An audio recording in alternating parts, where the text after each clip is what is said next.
Distinguished guests, ladies and gentlemen, welcome to our event on the road to G20, beating plastic pollution from source to sea.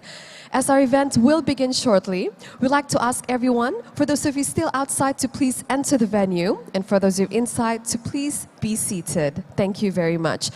Bapak Ibu sekalian, selamat datang. Karena acara akan segera dimulai, kami persilakan Bapak Ibu untuk memasuki ruangan ballroom dan juga menempati tempat duduk yang telah disediakan. Terima kasih. Ladies and gentlemen, once again, allow me to remind you that as our event will begin shortly, we'd like to invite everyone to please be seated. Thank you.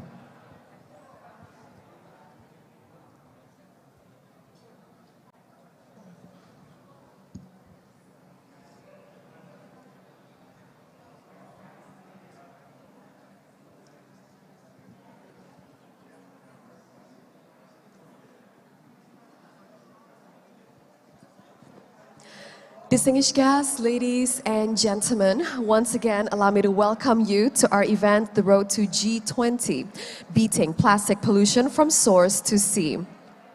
As our event will begin shortly, we'd like to invite everyone to please be seated. Thank you. Bapak Ibu sekalian yang kami hormati, selamat datang. Karena acara akan segera dimulai, kami persilakan Bapak Ibu untuk menempati tempat duduk yang telah disediakan. Terima kasih.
Distinguished guests, ladies and gentlemen, once again, welcome to our event, the Road to G20 Beating Plastic Pollution from Source to Sea.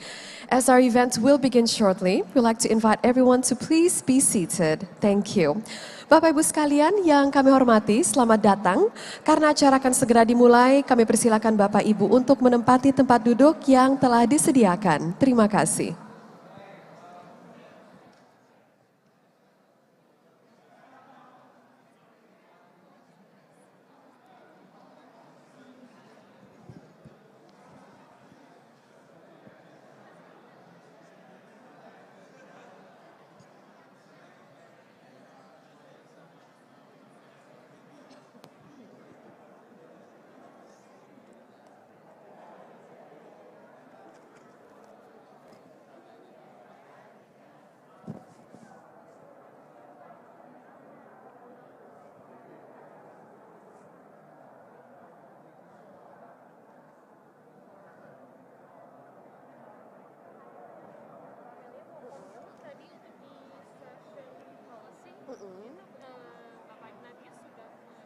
Udah nggak ada, iya. Diganti dengan Ibu Prima dan Ibu Prima online. Oke. Head of Environment. Ini aku lagi mau ke kantor lagi. Oke. Soalnya di ini tulisannya beda.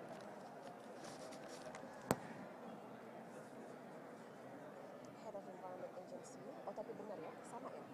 Oh oke. Oh oke. Oh siap, thank you.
Assalamualaikum warahmatullahi wabarakatuh. Om Swastiastu, Namo Buddhaya, Salam Kebajikan.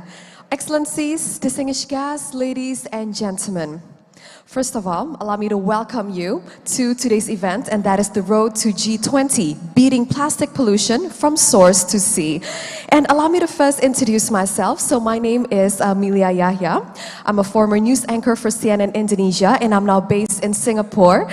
And ladies and gentlemen, I'm so incredibly happy, so very honored to be here, to be a part of this distinguished event, especially with everyone here.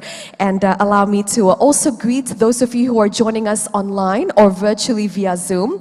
And for those of you who have any questions at all, please do not hesitate to write down your questions or your comments regarding the events here today by writing it down on the chat box, or for those of you, especially during the panel discussion, to write down your questions on the Q&A box. And please do not forget to write down your names, your institutions, as well as the speakers whom you're directing your questions to. And for those of you here on the site with us, we'd like to remind you to please do not forget to download the Jublia app. That's right, the Jublia app. It is for a matchmaking session, ladies and gentlemen, for those of you who would like to network with the great company that is around you. You can schedule the appointments for those of you who would like to conduct the matchmaking process. And ladies and gentlemen, for those of you who have not gotten that information yet, please do not hesitate to check your emails for further information. And I'd also like to kindly ask for those of you here with us today to kindly silence your mobile phone, or put your mobile phones on silence for the convenience of today's event. So the housekeeping all done. Ladies and gentlemen, on behalf of our organizers as well as our hosts, please allow me to extend our profound gratitude and sincere thanks to everyone for your participation and for your attendance here today. Bapak Ibu sekalian yang kami hormati, selamat datang. Sebelumnya izinkan saya untuk mengucapkan terima kasih sebesar-besarnya atas kehadiran dan juga partisipasi Anda di acara yang sangat ditunggu-tunggu dan tentunya sangat bermanfaat ini. Ladies and gentlemen, without your support, this event would not be possible. So for that, let us give the biggest round of applause for everyone here.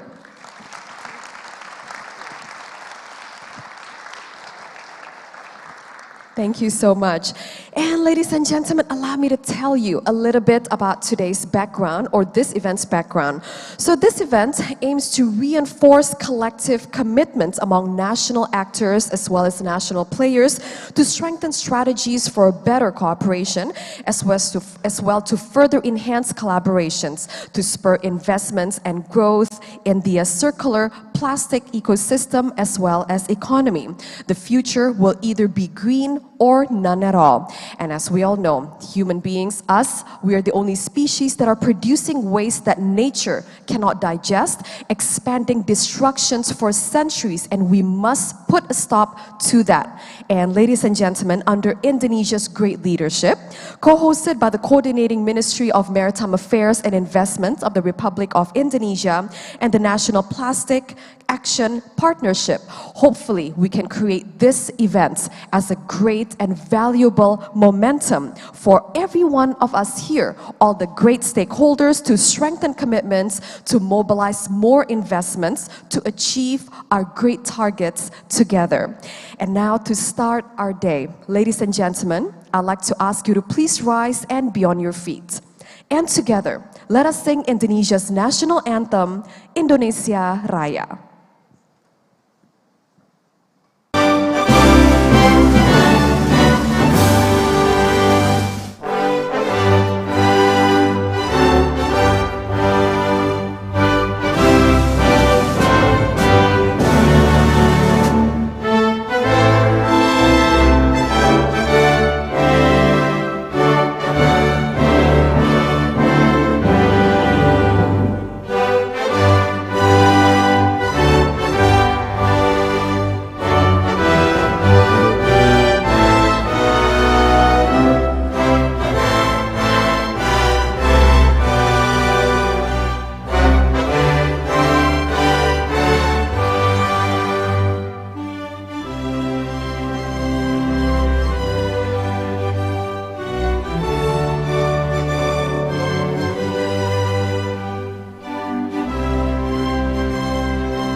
united.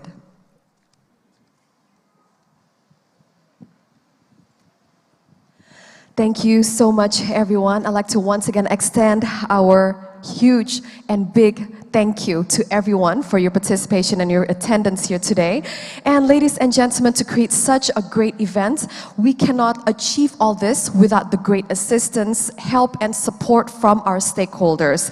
And this event, ladies and gentlemen, is being attended by over 250 participants. So as we all know, when it comes to plastic waste as well as garbage is unfortunately inevitable, but we're doing something positive to manage it. So, ladies and gentlemen, allow me to read out the support from our stakeholders that they have provided for us to manage the regarding the waste management as well as plastics that we're using here today.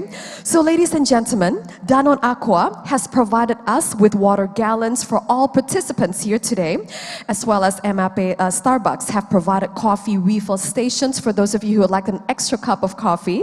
And for our innovators, they have also provided us with reusable cups, and we also encourage those of you to please bring your own tumblers, be it today, if not today, then tomorrow. And ladies and gentlemen, our event have also collaborated with Waste for Change as well as Eco Bali to manage the waste of our events here today and tomorrow. All of the we use 100% of recycled plastic home furnishing collection for the sitting arrangements in the business matching room. And the name tags that you're using have also been made from recycled woods. And ladies and gentlemen, we've also chosen to give out merchandises made from recycled plastic. And we've also collaborated with a very creative local artist to create a very interesting, beautiful art installation using thousands of plastic waste to showcase our commitments and our support for the circular plastic economy. And for that, ladies and gentlemen, let us give them a big round of applause and say thank you. And next, ladies and gentlemen, I'd like to direct your attention and your eyes onto the screen and allow us to present to you a video of the Deputy Minister of the Environment and Forestry Management of the Coordinating Ministry for Maritime Affairs and Investment of the Republic of Indonesia, Ibu Nani Hendiarti, to deliver her welcoming remarks.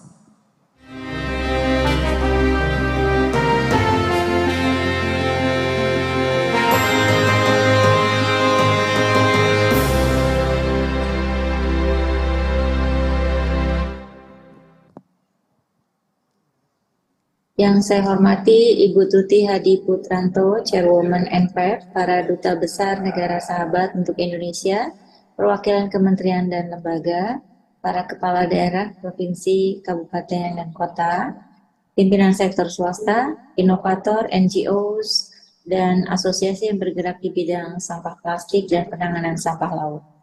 Assalamualaikum warahmatullahi wabarakatuh. Selamat pagi, Om Swastiastu.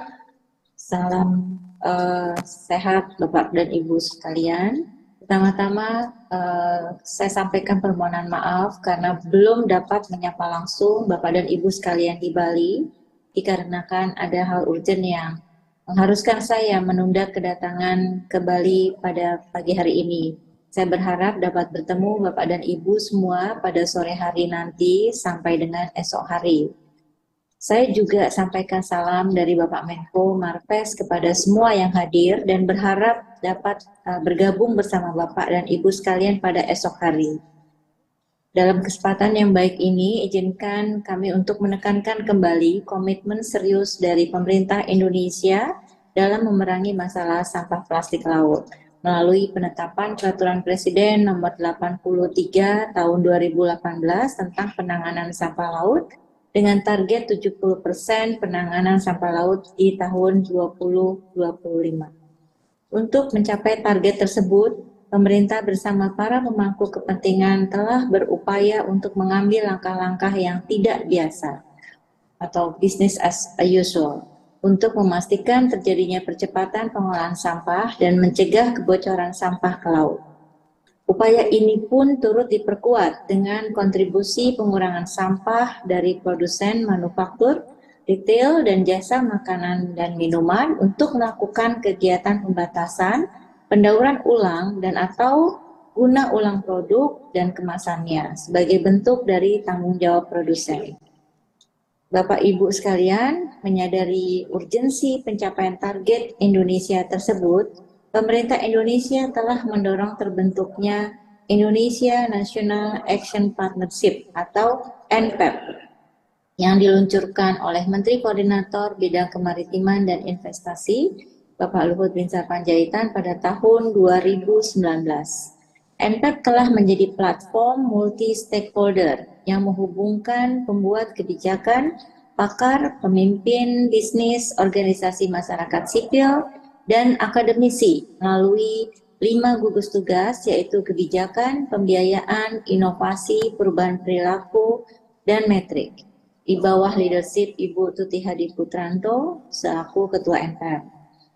Sebagai bukti kolaborasi multi pihak dalam NPAP, hari ini kita bertemu di acara Road to G20 dengan tema Beating Plastic Pollution from Source to the Sea sebagai bagian dari momentum penyelenggaraan G20 Summit mendatang. Para hadirin sekalian, Sekretariat Tim Koordinasi Nasional Penanganan Sampah Laut telah menghitung capaian pengurangan sampah plastik yang masuk ke laut sebesar 28,5% dari tahun 2018 sampai dengan akhir tahun 2021 dan diproyeksikan akan mencapai pengurangan hingga 38,5% pada akhir tahun 2022. Pemerintah menyadari bahwa upaya pengurangan sampah plastik tidak dapat dilakukan sendiri. Oleh karena itu, pemerintah mengapresiasi dunia usaha, asosiasi, akademisi, dan inovator yang turut serta mendukung pengurangan sampah plastik di laut. Berbagai upaya dilakukan pada semua sektor. Pada sektor hulu, kita berupaya untuk melahirkan kebijakan alternatif pengganti bahan plastik untuk memitigasi timbulan sampah. Serta pada sektor hilir, kita berupaya untuk meningkatkan rasio penanganan sampah melalui kegiatan pemilahan, pengumpulan, pengangkutan, pendauran ulang, dengan pendekatan prinsip ekonomi sirkular dan penerapan teknologi yang sesuai dengan jenis dan karakteristik sampah. Bapak dan Ibu hadirin sekalian, sebagai penutup dalam momentum yang penting ini, yang diselenggarakan bersama oleh para pemangku kepentingan sebagai anggota NPAP dan bersamaan dengan sesi pitching, dapat memperkuat keterlibatan dan komitmen antar pemerintah, dunia usaha, dan masyarakat, serta memobilisasi lebih banyak kolaborasi dan investasi untuk mencapai target nasional.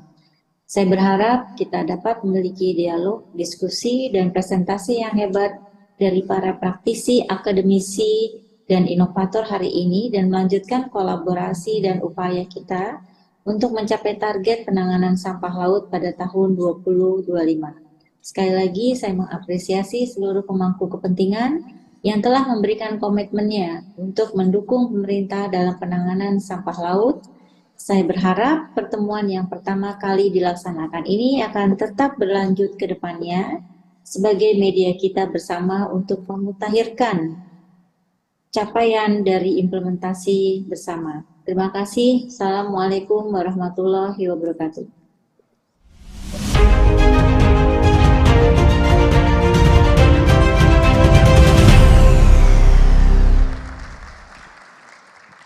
So ladies and gentlemen, that was a welcome remarks from Ibu Nani for our event, The Road to G20, Beating Plastic Pollution from Source to Sea. And next, please also allow me to invite to the stage the chairwoman of the National Plastic Action Partnership, or NPAP, Ibu Tuti Hadi Putranto, to deliver her keynote speech about the update on multi-stakeholders collaboration, as well as the collective efforts to combat plastic pollution. Let us give her the biggest round of applause.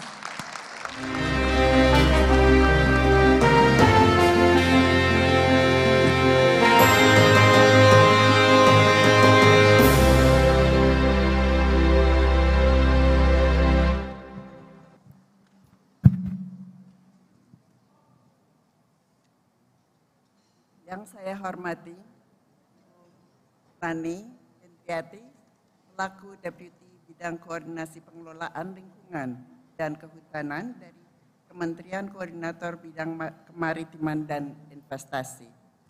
Excellencies, Duta Besar Denmark untuk Indonesia, dan wakil-wakil dari negara sahabat lainnya, serta wakil dari Lembaga Keuangan Internasional. Ibu Yeni Wahid, selaku Gender Equality and Social Inclusion Ambassador dari NPAP Indonesia. Para kepala daerah dari provinsi dan kabupaten kota, CEO dan direktur sektor swasta, inovator, NGOs, asosiasi yang bergerak di bidang sampah plastik dan pengendalian sampah laut. Selamat pagi, Bapak-bapak dan Ibu-ibu sekalian. Pertama-tama, tentu saya ingin berterima kasih kepada seluruh anggota yang telah berkontribusi dalam penyelenggaraan acara hari ini. Kami sungguh mengapresiasi seluruh dedikasi dan sumber daya yang telah diberikan.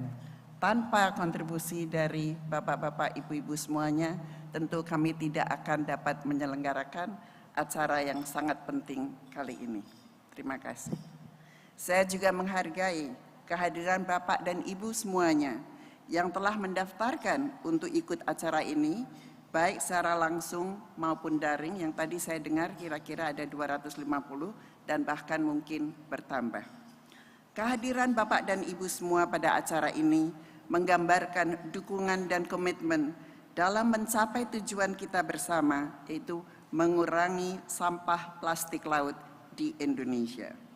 Karenanya, saya berharap agar acara ini mampu menjadi dialog yang produktif dan dapat menghasilkan komitmen yang nyata dari seluruh anggota NPAP. Para hadirin yang saya hormati, Bapak-bapak, Ibu-ibu yang saya hormati, pada kesempatan kali ini saya ingin berbagi dan memberikan update mengenai NPAP, terutama mengenai usaha bersama yang telah kami lakukan dalam menangani polusi sampah plastik. NPAP seperti tadi sudah dijelaskan oleh Ibu Nani telah didirikan di tahun 2019 di bawah kepemimpinan yang terhormat Bapak Menko Luhut Panjaitan.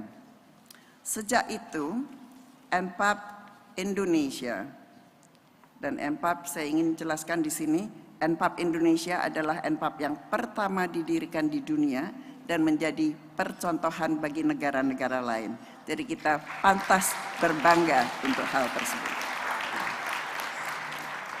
NPAP Indonesia telah tumbuh dan berkembang menjadi organisasi dengan lebih dari 150 anggota yang berasal dari pemerintah, industri, NGO, organisasi pembangunan internasional, inovator, dan aktivis yang bekerja sama untuk mengimplementasikan rencana aksi multi pihak yang merupakan aksi-aksi yang diperlukan dalam menangani sampah plastik di Indonesia.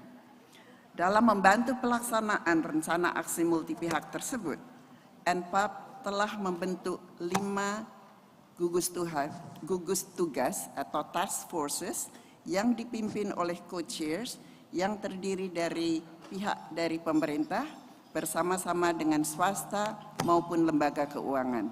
Mengapa kami tekankan di sini pentingnya bahwa co-chairs itu juga dipimpin oleh pemerintah?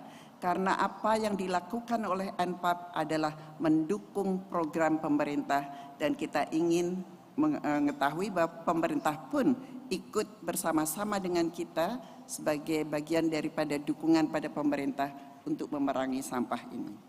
Kelima task force tersebut telah membuat 5 roadmap mengenai keuangan, mengenai inovasi, mengenai kebijakan, mengenai perubahan perilaku, dan pengukuran.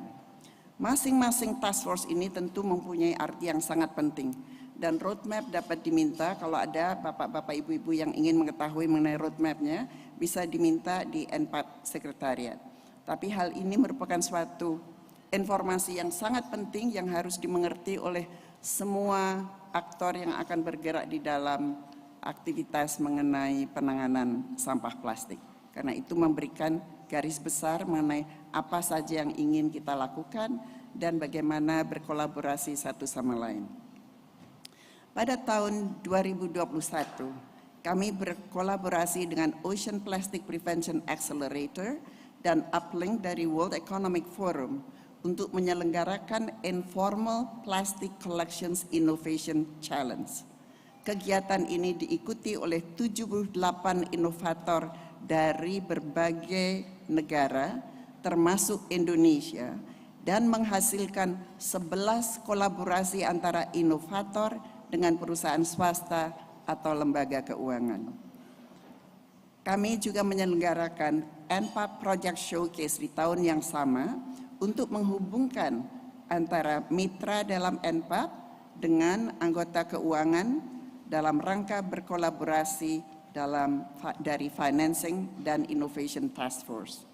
Di samping hal tersebut, Sekretariat NPAP juga telah membangun landasan untuk memperkuat kolaborasi antara anggota dan mitra dengan menghubungkan masing-masing anggota task force dengan mitra-mitra yang lain, menghubungkan satu task force dengan task force yang lain, serta memberikan wadah bagi setiap anggota untuk berbagi pengalaman, ide maupun inisiatif. Oleh karena itu, saya ingin menekankan pentingnya kehadiran daripada para pihak dari berbagai sektor untuk bekerja secara kolaboratif demi mencapai tujuan kita semuanya. Penanganan plastik bukanlah masalah daripada satu orang atau produsen atau pemerintah saja. Ini adalah masalah kita semua dan juga bukan masalah Indonesia saja. Ini adalah masalah dunia. Dan apalagi kita tahu sampah plastik tidak perlu paspor, tidak perlu visa, negara kita penuh dengan laut, dikelilingi oleh laut, tentu plastik dapat berenang dan masuk ke Indonesia dengan bebas. Itu pun tentu kita sadari, karena itu Indonesia juga bekerja sama dengan melalui lembaga-lembaga internasional, perjanjian-perjanjian internasional, bekerja sama dengan negara-negara sahabat, Denmark, Kanada, Inggris, Australia, antara lain, tentu banyak lagi yang lain, untuk melakukan kerjasama dalam menangani plastik polusi, terutama untuk mengurangi plastik yang ada di dalam laut. Saat ini, NPAP juga sedang membangun database, belum lengkap, tapi sudah dimulai. Karena apa? Indonesia itu dikenal sebagai penyampah plastik yang nomor 2 terbesar di dunia setelah Cina. Sangat tidak impresif. Tapi dengan bangga saya katakan di sini bahwa Indonesia sudah naik tingkat. Sekarang kita sudah menjadi kelas 4.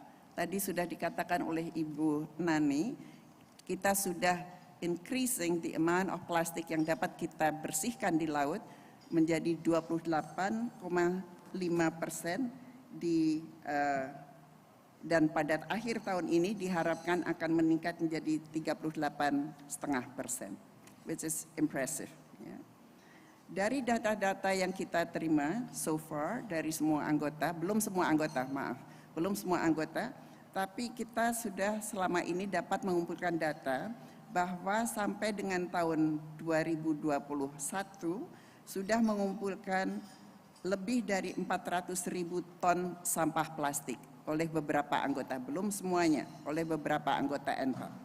Telah dapat menghindari lebih dari 2 juta ton penggunaan plastik, sudah mendaur ulang lebih dari 450.000 ton sampah plastik, dan memberikan dampak bagi lebih dari 500.000 orang di Indonesia. Di sini jelas bahwa apa yang dilakukan oleh NPAP adalah hal-hal yang sangat penting yang mungkin tidak banyak diketahui oleh masyarakat di Indonesia. Karena nampaknya sampah, Indonesia itu kalau ngomong sampah ya sudah dibuang saja gitu. Tapi justru karena sampah asal buang inilah yang menyebabkan adanya masalah kita yang selalu bertumpuk dan tanpa habis. Karenanya kita akan dari NPAP kita akan memfokuskan kerja kita onward karena waktunya juga terus mendesak, yaitu untuk memperkuat peran NPAP sebagai wadah untuk mendorong kolaborasi multi pihak, untuk ikut mensosialisasikan secara aktif program pemerintah dalam mencapai target pengurangan sampah plastik, misalnya dalam program Bulan Cinta Laut yang baru-baru ini dicanangkan oleh Kementerian Kelautan dan Perikanan. Dan terakhir, mendorong inklusivitas dengan pendekatan yang sensitif dan responsif terhadap gender dalam pelaksanaan dari rencana aksi multi pihak, termasuk dalam kegiatan seluruh task forces. Kami tentu akan berupaya untuk mengimplementasikan perspektif kesetaraan gender dan inklusi sosial atau GESI pada seluruh komitmen dan aktivitas kami, termasuk dalam kegiatan-kegiatan task force. Dan dengan bangga kami memperkenalkan Ibu Yeni Wahid. Ibu Yeni berdiri sebentar dong biar orang bisa lihat. Silakan. Sebagai NPAP GESI Ambassador, beliau akan membantu NPAP untuk mengkampanyekan kesetaraan gender serta inklusi sosial kepada anggota NPAP dan masyarakat luas. Akhirnya, saya ingin menutup sambutan ini dengan menunjukkan video perkenalan NPAP yang memperlihatkan berbagai inisiatif dan dukungan dari anggota beserta anggota steering board. Sekali lagi, terima kasih untuk seluruh anggota yang senantiasa memberikan dukungan untuk berhasilnya penyelenggaraan pada kali ini. Thank you.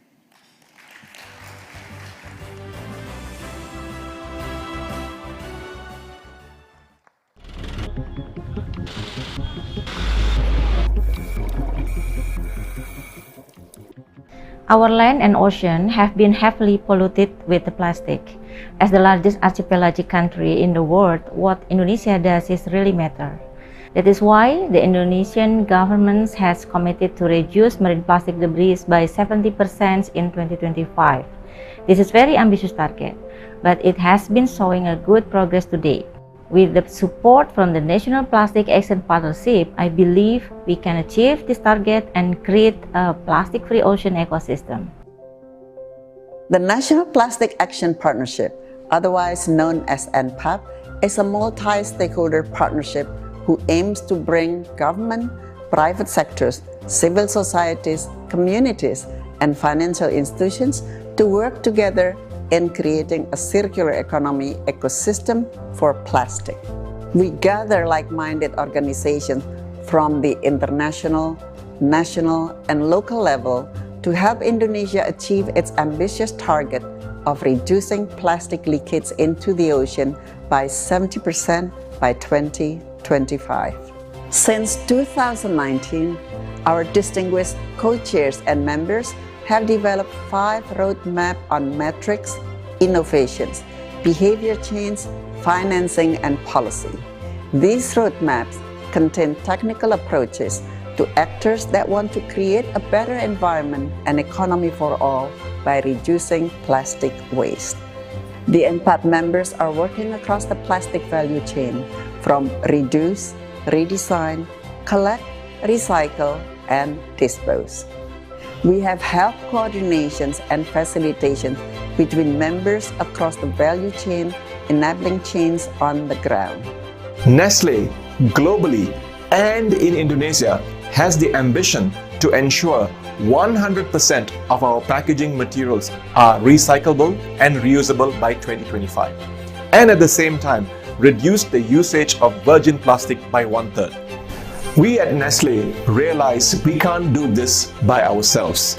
Hence, we need trusted partners like NPAP to ensure we can deliver multi-stakeholder solutions, first by creating awareness and then by creating actions. We run the incubation network along with the Circulate Initiative. In Indonesia, Secomuse is working with NPAP on a range of really innovative solutions. In 2021, we worked on a challenge that focused on embedding the informal sector into formal supply chains. And this year, the Plastic Waste to Value Challenge sees us supporting 5 really exciting startups who are increasing recycling and upcycling of hard-to-recycle plastics. Traversal in Action built the Citizen Science MarinDB.id platform with BRIN, where we collected data from thousands of volunteers under the microchip program, and that data we use it for doing campaigns, workshops, community development, and collaboration with private sectors, and doing advocacy, of course. And one of it is FinLab program, where we partner with World Vision Indonesia, where we measured all of the impact that we made under the behavior change programs, and then also the collaboration with policymakers. And it is all helped by the NPAP and the GPAP Youth Championship team. We work on reducing marine plastic debris through prevention of single-use plastics from the source.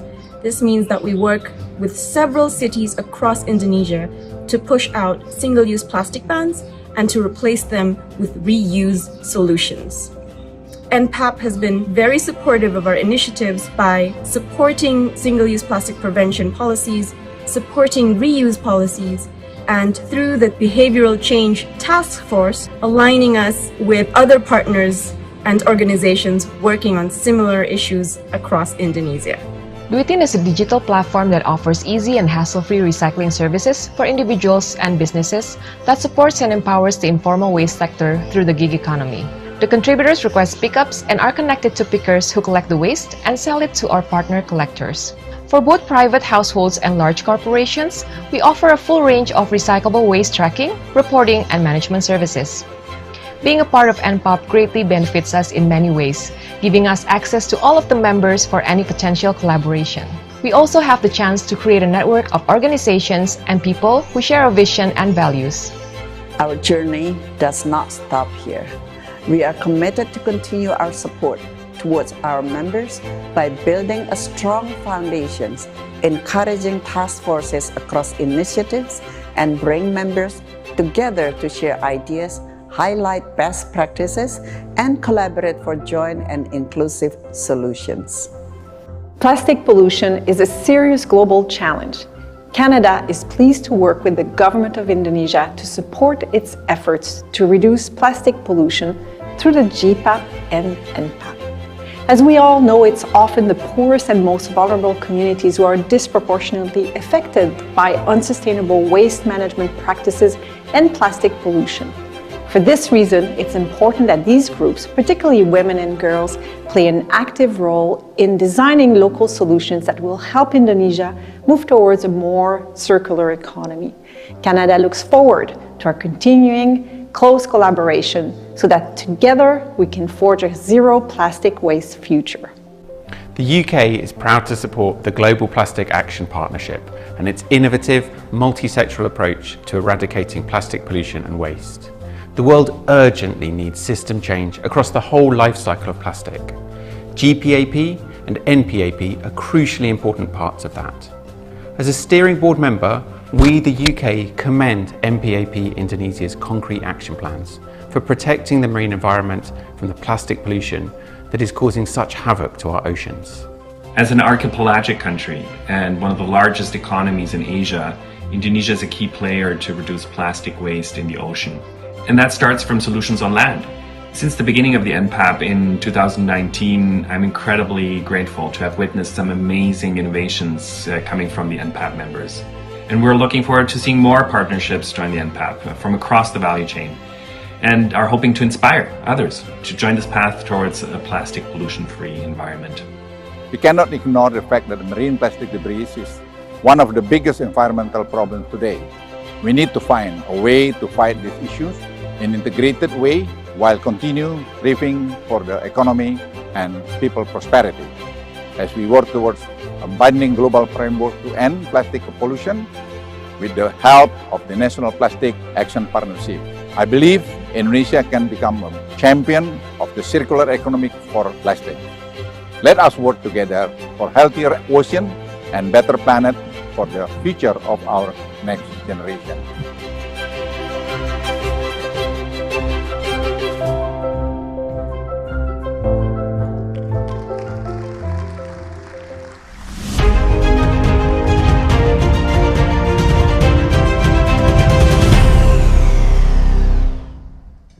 Ladies and gentlemen, wow, what an incredible, very informative presentation.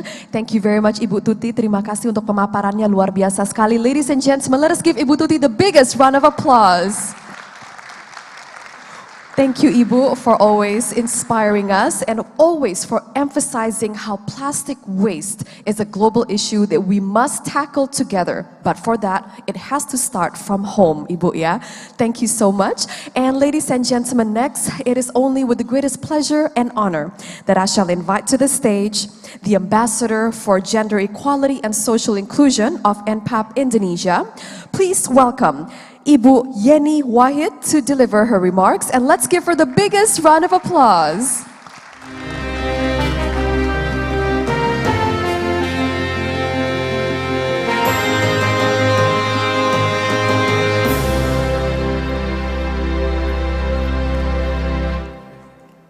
Assalamualaikum warahmatullahi wabarakatuh. Om Swastiastu, Shalom, salam sejahtera bagi kita semua, namo buddhaya, salam kebajikan, rahayu, rahayu, rahayu. Ibu Tuti, Pak Lars, Mas Koni, Pak Dr. Hendra, Pak Rofi, Pak Said, Pak Andrew, other government officials, all other dignitaries, environmental activists, members of corporate sectors, all of the distinguished participants, and ladies and gentlemen.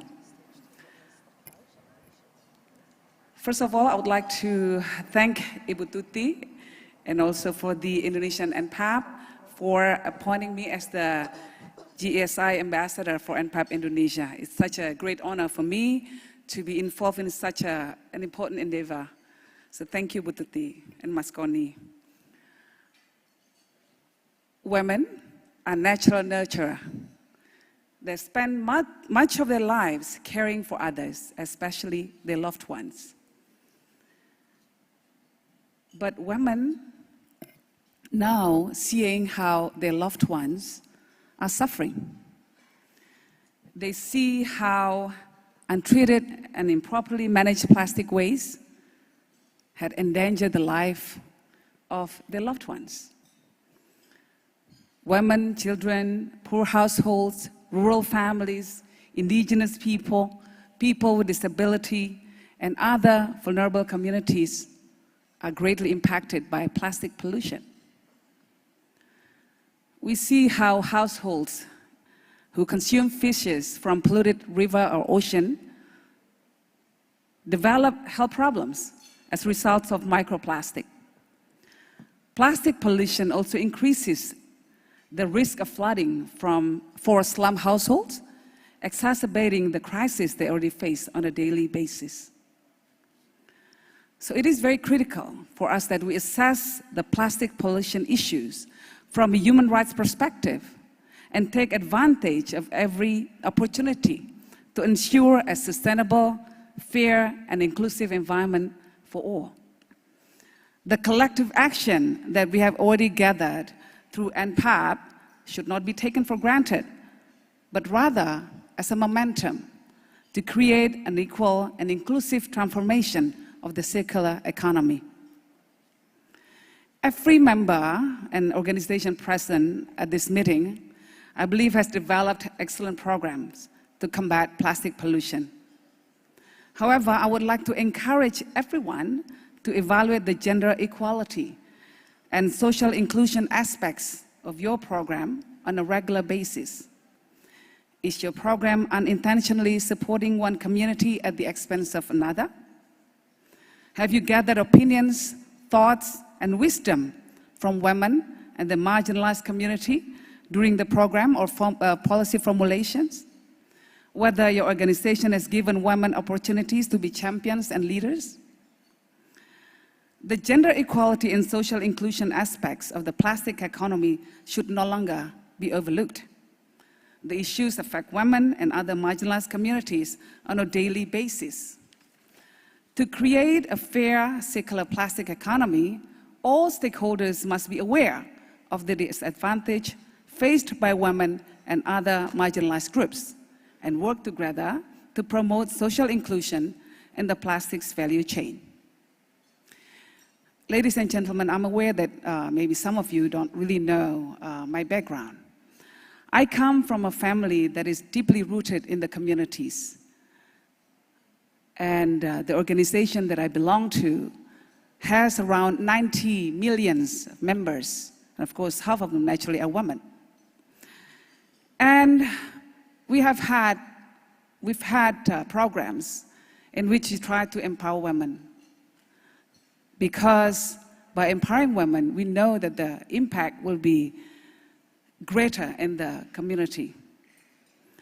Recently, we launched the platform that is called A New Women, which has around millions of members, 30 million of members of women, in which we put an emphasis. One of them is to create penggerak hijau, or green movers, women who are trained to try to help solve the environmental issues. Through my own foundation, the White Foundation, we also have initiatives. It's called Peace Village Initiative, in which we try to create resilience on the community level, and that uses 4 different pillars. The first one is economic empowerment. The second one is training on peace-building mechanism and conflict prevention. The third pillar is women empowerment. And the fourth one is environmental issues, training on environmental issues. The reason why we are doing all of this is because we want to empower the women so that they don't just become victims, but they actually become engines of growth and environmental warriors. And so today, we're here to promote more of that. Women, like I said earlier, are natural nurturer. She loves her loved ones, and she spends much of her time to nurture and to care for her loved ones. So today, let us reiterate our commitments to allow women to do her magic of nurturing, not just her loved ones, but also the environment. To do that, we need to facilitate her. We need to facilitate her efforts. And every organization here needs to help her to incorporate actions that would empower women more. And when we support women, we know that we also support the Mother Earth. Thank you. Ibu Yeni, mohon tetap berada di atas panggung Ibu. Please remain on stage. And ladies and gentlemen, and next is the moment that we've been waiting for, and that is to witness the pledging and commitment session by NPAP members and partners on the commitment on advancing circularity, on beating plastic pollution, here from source to sea in Indonesia. For that, to witness the pledges too, allow me to invite to the stage our beloved Ibu Tuti Hadiputranto. Let's give her a big round of applause. As well as Bapak Rofi Al-Hanif, the Assistant Deputy Coordinating Minister for Waste Management of CMMAI. Thank you, Bapak. And ladies and gentlemen, for the past few weeks, CMMAI and NPAP Secretariat have already gathered more than 30 members and partners who are ready to make these great pledges. And there are 3 sectors involved, and that is the behavior change campaign and education. And the second is on technical assistance sector, and lastly on financing. So without further ado, ladies and gentlemen, allow me to invite to the stage the Behavior Change Pledge Sector Group for MPAP members and partners. And for those of you that I've called, I'd like to invite you to please join us on stage. Bye Bye Plastic Bag and Youthtopia, Copernic, Enview, L'Oreal, Bank Sampah Bersinar, Indonesian Waste Platform, Santori Garuda, Unilever, Recosystem, Barito Pacific, and Evoware. For those that I've called, I'd like to invite you to please come up on stage to join everyone here. Ladies and gentlemen, let's give them a big round of applause. Ladies and gentlemen, the behavior change is an important goal that needs sustainable approach and sustainable impact, including these NPAP members' efforts on education and campaign to wider communities that have helped us to reach more positive impact that has impacted more than 34 million people across Indonesia. Ladies and gentlemen, the programs and initiatives being committed on stage have various kinds of initiatives and activities. And we'd like to invite everyone on stage to have a group photo session together. Kami persilakan kepada teman-teman fotografer sekalian untuk mengabadikan momen ini. Ladies and gentlemen, to collect hard they have together collected hard-to-reach marine plastics as well as improved efficiencies on all types of water bodies, coastlines as well as riverbanks. And they have indeed supported more waste reduction and separation at source.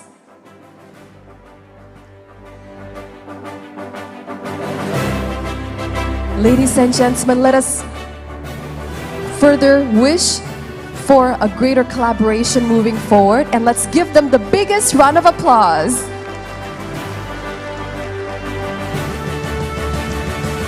Thank you, everyone, all the champions of Behavior Change Pledge Group members. You may return to your seats. And Excellencies, we would like to ask you to please remain on stage. Thank you for all the Pledge Group members. And next, allow me to invite to the stage the Technical Assistance Pledge Sector Group from NPAP members and partners. Once again, those from the Technical Assistance Pledge Sector Group. Ladies and gentlemen, please come forward. Plastic Bank, Duitin, Chandra Asri, Delterra Consortium Delterra from McKinsey & Co., WWF Indonesia, and Mindaru Foundation, the Canadian Embassy, DCA or Divers Clean Action, Danone Aqua, Ocean Kita, CSRRO, Nestle, and Rechiki. Ladies and gentlemen, the technical assistance initiatives are making sure that every stakeholders can implement solutions and solves the complex problems together for waste management in Indonesia in its maximum potential and capacity, starting from capacity building, policy making, discussions and increasing the facility and system quality that are important to make sure that no more waste will go to the ocean. Up until now, we already have 34 members and growing, and thus pledge of 39 commitments, which vary between these three sectors. We hope that its implementation will be easier. And these members' commitments are doing technical assistance will be open for collaborations here in Indonesia. Ladies and gentlemen, let us capture this great moment together with a group photo session. Kami persilakan kepada teman-teman media dan juga fotografer untuk mengabadikan momen ini.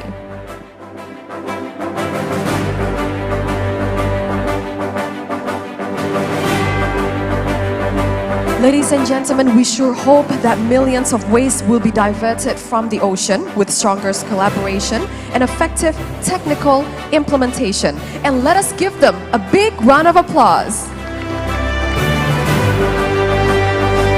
Thank you so much for all our champions and the technical assistance group members. Thank you for your support and for your commitment in combating plastic waste. And next, ladies and gentlemen, allow me to invite to the stage the fellow financing group members. Green Hope, Directorate General of Human Settlements, Asian Development Bank, Waste for Change, Green Hope, AFD, the World Bank, Coca-Cola Systems, which stands for Coca-Cola Indonesia, and Coca-Cola Euro-Pacific Indonesia, German-Indonesia Development Cooperation, Alliance to End Plastic Waste Indonesia, and IPRO. Ladies and gentlemen, we sure are still collecting members and partners' pledges that can be quantified as financing impact measurements. And also, as said during the keynote speech, we already have a total of more than 1 trillion rupiah, which are invested through various initiatives as well as programs to combat marine debris here in Indonesia. Even though the numbers are quite high in valuation, we believe that these investments will be effectively used and are valuable. And we believe that this total funding will reach directly to programs on the field. and let us capture this great moment with a group photo together. And ladies and gentlemen, may future collaborations continue to be fruitful, successful, and everlasting. And let us aim that we can implement more effective and collaborative programs in every province to reduce 70% of waste that goes through the ocean. And ladies and gentlemen, let us give them a big round of applause.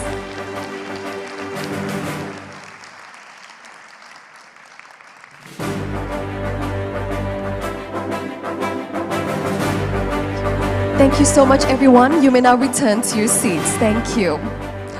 Wow, we sure are very excited, everyone, to understand all of the pledges by NPAP members and partners and how impactful they have been and they will be. We hope to see more pledge to be confirmed today, everyone, as the CMMA and NPAP Secretariat are open to collaborate and facilitate the innovations as well as the initiatives made all by multi-stakeholders. And later by tomorrow, Minister Luhut, the coordinating minister, will also deliver the final recap and the pledges on closing stage to highlight on the very impactful pledges stated today by our members and our partners. And ladies and gentlemen, for those of you wearing a badge, the recycled wooden badge, we'd like to welcome you that you can proceed to the pitching room.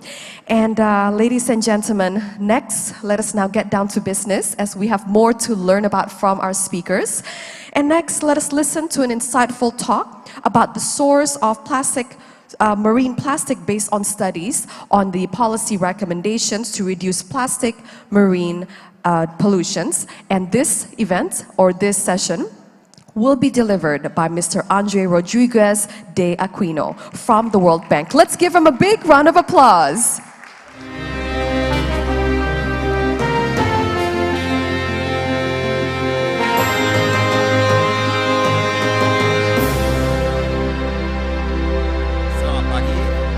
Selamat pagi, Bapak, Ibu. Good morning, everyone. It's a great pleasure for me to be here. It's a great pleasure to see such a diverse group of people, NPAP at its best, face-to-face for the first time.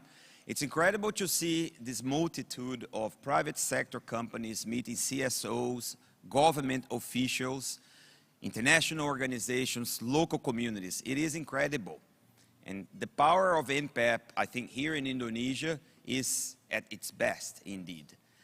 Now, today, I would like to discuss and share with you a little bit what the World Bank, working with NPAP, working with the Coordinating Ministry of Maritime Affairs, and several other partners, have found out, have discovered, have analyzed in the past years concerning this marine debris issue that we are all facing. And then a little bit on what to do about them. I mean, the policies that government at all levels, national, subnational, can take to address the issue. I think I would like to particularly mention that it's great to see so many government officials from subnational governments here today. Jadi banyak kepala pemerintah daerah yang hadir hari ini.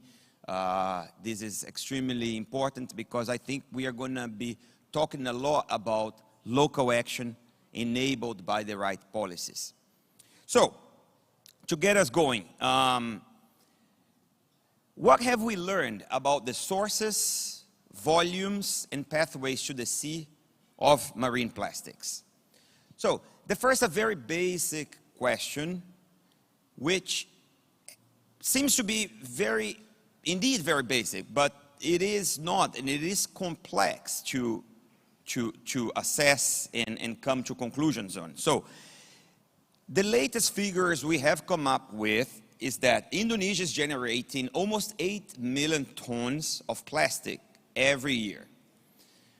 We are trying to find ways of depicting this in pictures, and we came up with 40,000 Boeing 747. It's a lot of plastic being produced every year. Now, out of these 4 million, 7.8 million tons, we estimate that more or less 60% is mismanaged waste. Mismanaged means does not mean coming to the sea, to the oceans. It means not properly disposed of, dealt with, or leaking back into the environment. So, that's one key figure we have at this stage. Now, how much plastic is coming to the oceans? That's another figure that, some of us know we have been working on for a long time. Parofi knows well. So one of the studies that we have conducted with LIPI, BRIN, KLHK, MOEF, Ministry of Environment and Forestry, has used a method of modeling of the pathways of plastics from where they are produced on land, from where they are used and disposed of on land all the way down to the ocean. So basically this models the ways of plastics all the way to the oceans. And we came up with a figure of 200 to 550,000 tons every year. Now, this is lower than the seminal study, right, of 2015, Jana Jembeck, that basically led to all this type of engagement, right? But it's still significant, right? This is, we were trying to find ways to show what this means, and we came up with elephants, right? And it's a lot of elephants going into the sea and displacing fish. So, 550,000, almost 500,000 tons of plastic coming into the oceans every year. Now, where are they coming from? Most of the plastic is coming, again, through the major rivers of Indonesia, and as you can imagine, mostly from Java, right? So Cisadane River, for instance, is a big one. Ciliwung, the rivers from Jakarta Bay. Solo, and other rivers. 35% more or less coming from Java. 25% from Sumatra, and the rest in other parts of the country. One thing that was quite interesting in this analysis is that there is a lot of waste coming from rural areas because waste collection is more limited, the disposal facilities are more limited, so there's a lot of leakage into oceans from rural areas, which has significant implications for solid waste management, as we can imagine. Now, we also looked at something else here in a study with CLS from France and KKP, the Ministry of Maritime Affairs and Fisheries. We looked at what's happening with this marine debris, with this plastic coming to the ocean. So we looked at ocean's currents and what's happening to that plastic. Again, here, interesting facts. Around 65% of the plastic coming to the sea is actually returning to the coast of Indonesia. So they are not really going all the way into the oceans, into other countries, and so on. They are often actually coming back. And this is particularly true in the rivers in Sumatra and the west part of Java. So we looked at, basically this study was putting trackers and releasing them, trying to emulate the behavior of different types of plastic debris into the oceans. And we looked at the Cisadane, Musi, and Solo rivers. Solo River has a different pattern. I mean, not Solo River actually, right? But the currents around where Solo comes to the sea. The debris going into Solo has more of a tendency of going broader into the Indian Ocean. But Musi, particularly Palembang, it stays around Palembang, and Cisadane also, actually.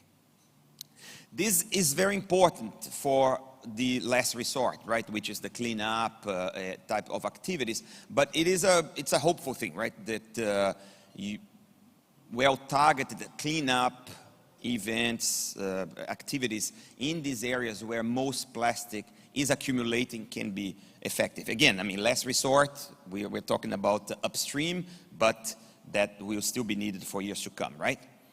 Now, what are the most common plastic items found? Again, here we worked with some universities in Germany and with the government using drone imagery and satellite imagery to try to basically identify large quantities of images to see what type of plastics, right? This is a methodology that we had used in other countries, particularly in Cambodia, with a high degree of accuracy and low cost because it's using remote sensing.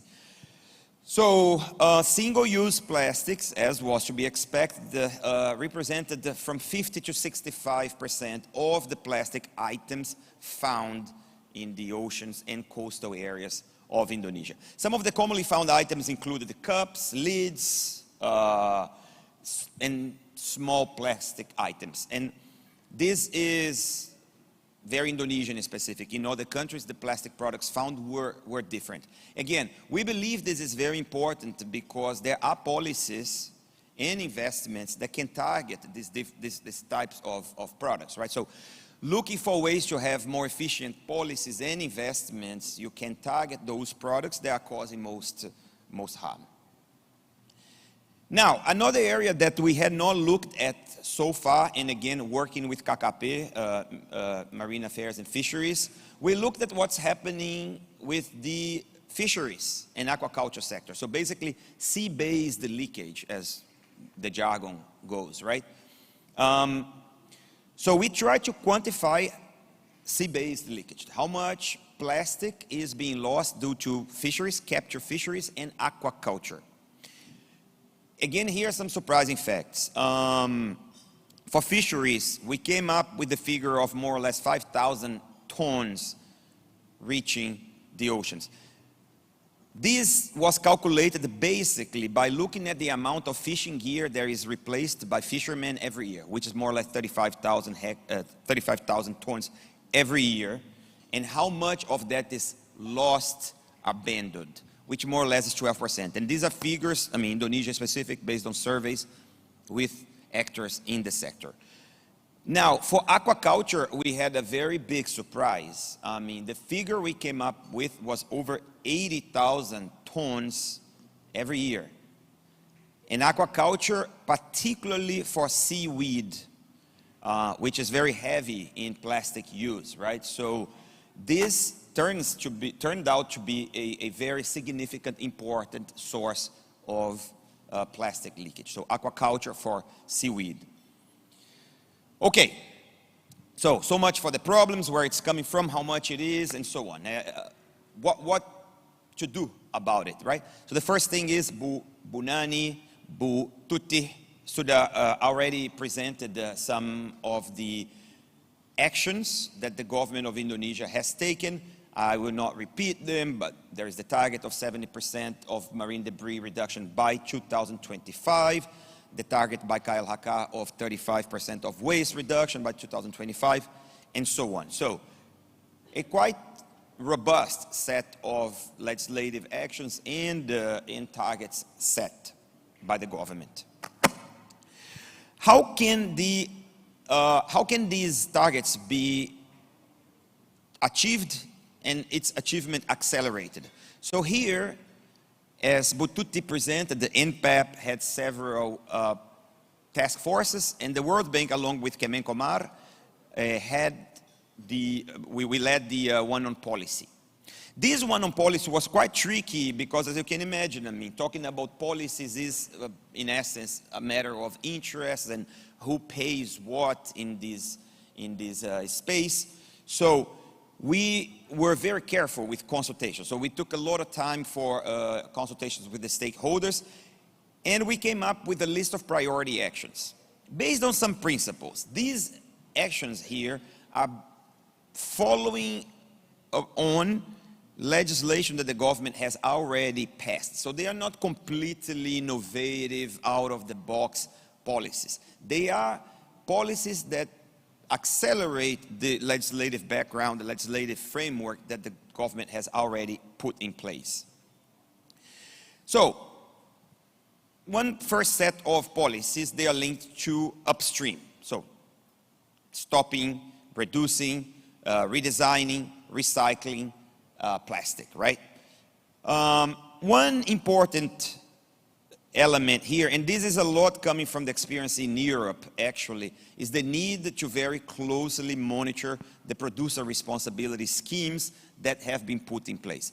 This means making data available, making data publicly available, having databases on collection rates, on disposal rates, and so on. Because this allows also civil society, local governments to know more what's happening and take actions. 2, government has adopted this goal of phasing out single-use plastic by 2030.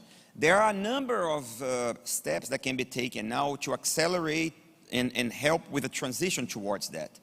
A very key point is to promote alternatives to single-use plastics, because if people do not have affordable, environmentally friendly ways of basically substituting the products that they need, it will be very hard for governments to implement these types of regulations, right? So using this time now to help through incentives, by working particularly with the private sector to come up with alternatives is key.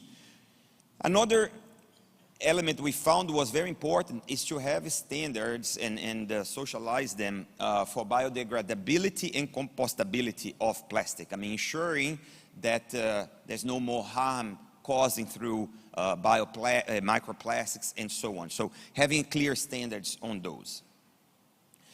And another sets of policies could be addressing some specific products. Single-use straws, the use of plastic materials at hotel facilities that could more or less easily be reduced. And one important topic here was potentially having a fee on non-biodegradable plastic products, which then, I mean, would lead to higher prices and potentially to less use. Okay, a second bucket of issues we looked at, and I will not go into details here because this is like a world in itself, is solid waste management, right? So, solid waste management in Indonesia is an area that government has prioritized. There's a lot of investments happening, but a lot remains to be done to properly dispose of waste, right? So we at the World Bank, we have been working in this area with Kementerian PU, with Kementerian Dalam Negeri, with Kemenkomarves, Lingkungan Hidup, KLHK.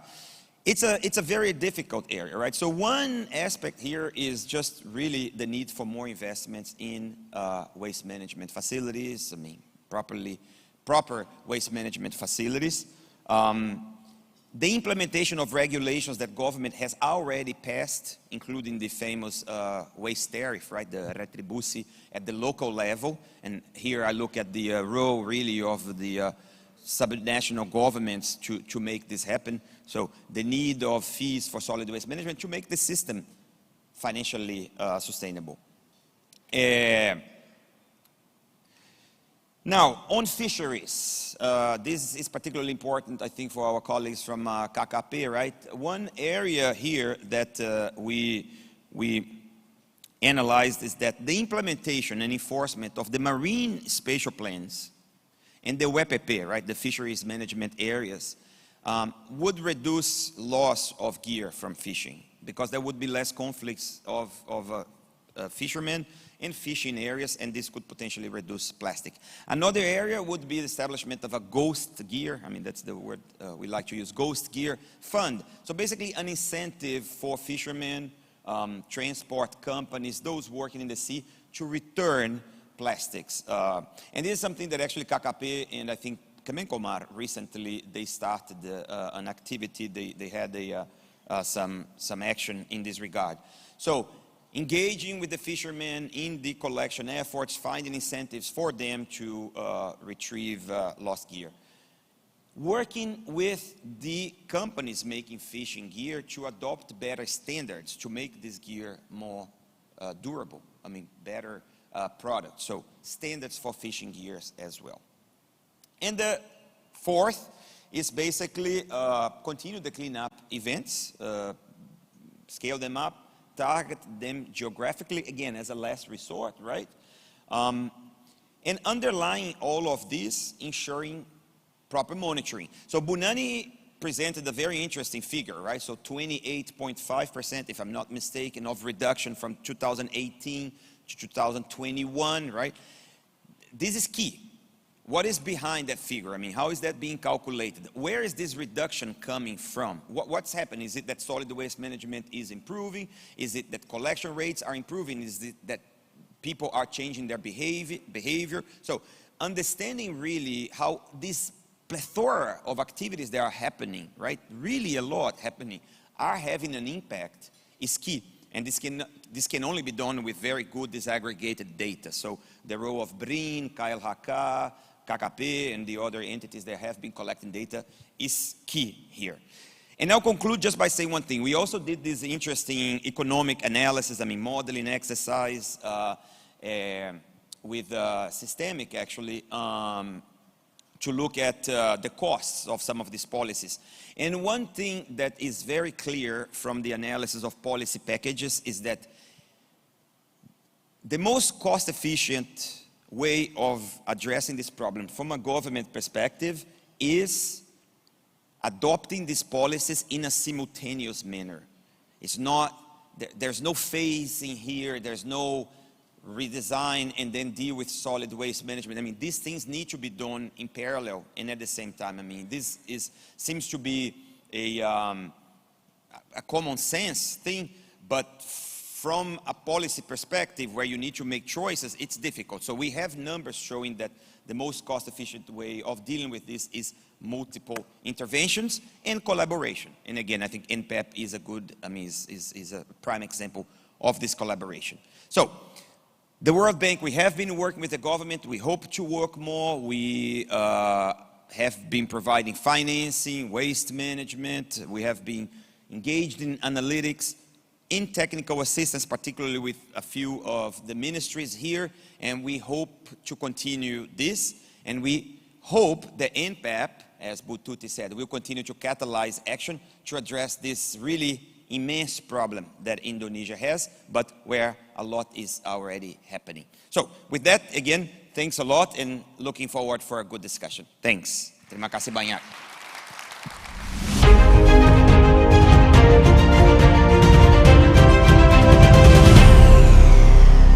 Well, thank you very much, Mr. Andre Rodriguez de Aquino, for the excellent presentation, and I hope everyone has gained incredible insights from him. Once again, let us give him a big round of applause. Thank you. And ladies and gentlemen, for now, let us take a little breather and have a quick break, coffee break, and when we come back, we'll have more panel discussions and we'll invite more speakers to share their insights with everyone. And ladies and gentlemen, for those of you that are wearing the badge, we welcome you to please proceed to the pitching room. And thank you so much, and we'll be back in 15 minutes time. Thank you.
Distinguished guests, ladies and gentlemen, hope you're having a very good break. And I'd like to inform you that the next session, that is our panel discussion, will commence shortly. For that, we'd like to ask you to please enter the ballroom and please be seated. Bapak Ibu sekalian yang kami cintai, sesaat lagi panel discussion akan segera dimulai. Untuk itu kami persilakan Bapak Ibu untuk memasuki ruangan ballroom dan menempati tempat duduk yang telah disediakan. Terima kasih.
Distinguished guests, ladies and gentlemen, as our next panel discussion will begin shortly, we'd like to invite everyone to please be seated. Thank you. Bapak Ibu sekalian, karena acara selanjutnya akan segera dimulai, kami persilakan Anda untuk menempati tempat duduk yang telah disediakan. Terima kasih.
Well, distinguished guests, ladies and gentlemen, as we begin our panel discussion, we'd like to invite everyone to please be seated. Bapak Ibu sekalian, karena acara akan segera dimulai, atau telah dimulai, kami persilakan Bapak Ibu untuk menempati tempat duduk yang telah disediakan. Terima kasih. And ladies and gentlemen, as we start our first panel discussion on this event, and that is the Road to G20, Beating Plastic Pollution from Source to Sea. I'd like to once again thank everyone and extend our profound gratitude and sincere thanks to everyone for your participation and for your attendance here today. And thank you so much for participating in this event and staying with us up until now. And ladies and gentlemen, so our first panel discussion, we're going to talk about enabling policies for the acceleration of the circular economy. And this panel discussion, it is being co-hosted by the Coordinating Ministry for Maritime Affairs and Investments, as well as the World Bank and Danone Aqua. So ladies and gentlemen, speaking of what we've gone through since the past 5 years, Indonesia has indeed been a champion in addressing the drivers behind plastic pollution. And we've all recognized this great problem, and that is waste reduction. Plastic waste reduction especially, and the magnitude of this problem, how it has affected us economically, financially, socially as people, especially environmentally. And Indonesia has set a great target, a very ambitious target to say, to reduce plastic waste by 70% in around 2 to 3 years time, or around year 2025. Ladies and gentlemen, to strengthen Indonesia's commitment to reducing marine debris, as well as a number of action plans and regulations have been established. And allow me to read them out for you. So, the action plan is the National Action Plan on Marine Debris year 2018, regulated by the Presidential Regulation number 83 of 2018 on marine debris waste management. And our second one is on the responsibility for producers for waste reduction from the Ministry of Environment and Forestry, Regulation number 75 of year 2019 on the roadmap of waste reduction by producers. And last but not least, another regulation implemented and established, and that is the plastic waste management in the tourism sector. The regulation number 5 of year 2020, regulated by the Ministry of Tourism and Creative Economy of the Republic of Indonesia. And ladies and gentlemen, it is not just limited to those 3 policies. So in this panel discussion, I'm going to invite a list of speakers, and they're indeed the experts in their field. And together, we're going to learn a lot from them. Ladies and gentlemen, we're going to discuss in detail on the policy regulations that's been established for the acceleration of circular economy. So without further ado, allow me to invite to the stage our speakers.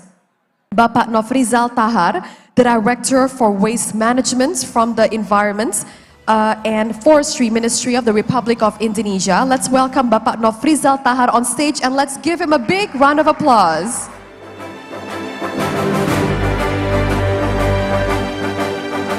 Thank you very much, Bapak Nofrizal Tahar, for joining us here on stage. Bapak Nofrizal Tahar is the Director for Waste Management of the Ministry of Environment and Forestry. Thank you very much, Bapak. And ladies and gentlemen, along with Bapak Nofrizal, allow me to invite to the stage Bapak Hendra Yusran Siri, the Secretary of Directorate General of Marine Spatial Management of the Ministry of Marine Affairs and Fisheries of the Republic of Indonesia. Let us give Pak Hendra a big round of applause.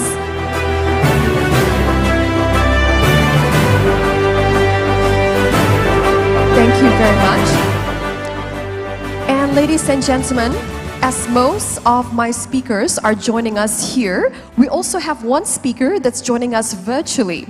Ladies and gentlemen, let us also welcome Ibu Prima Mayaningtyas, the Head of Environment Agency of West Java Province, joining us here virtually. Thank you. And ladies and gentlemen, thank you Ibu, terima kasih. Let's give her a big round of applause. Selamat datang Ibu Prima.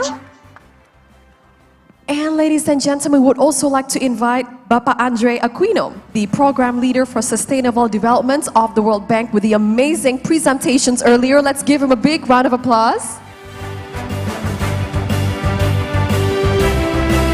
Thank you very much, Mr. Andre Aquino. And last but not least, allow me to also invite Ibu Vera Galuh Sugianto, the VP General Secretary of Danone Aqua Indonesia. Let's give Bu Vera a big round of applause.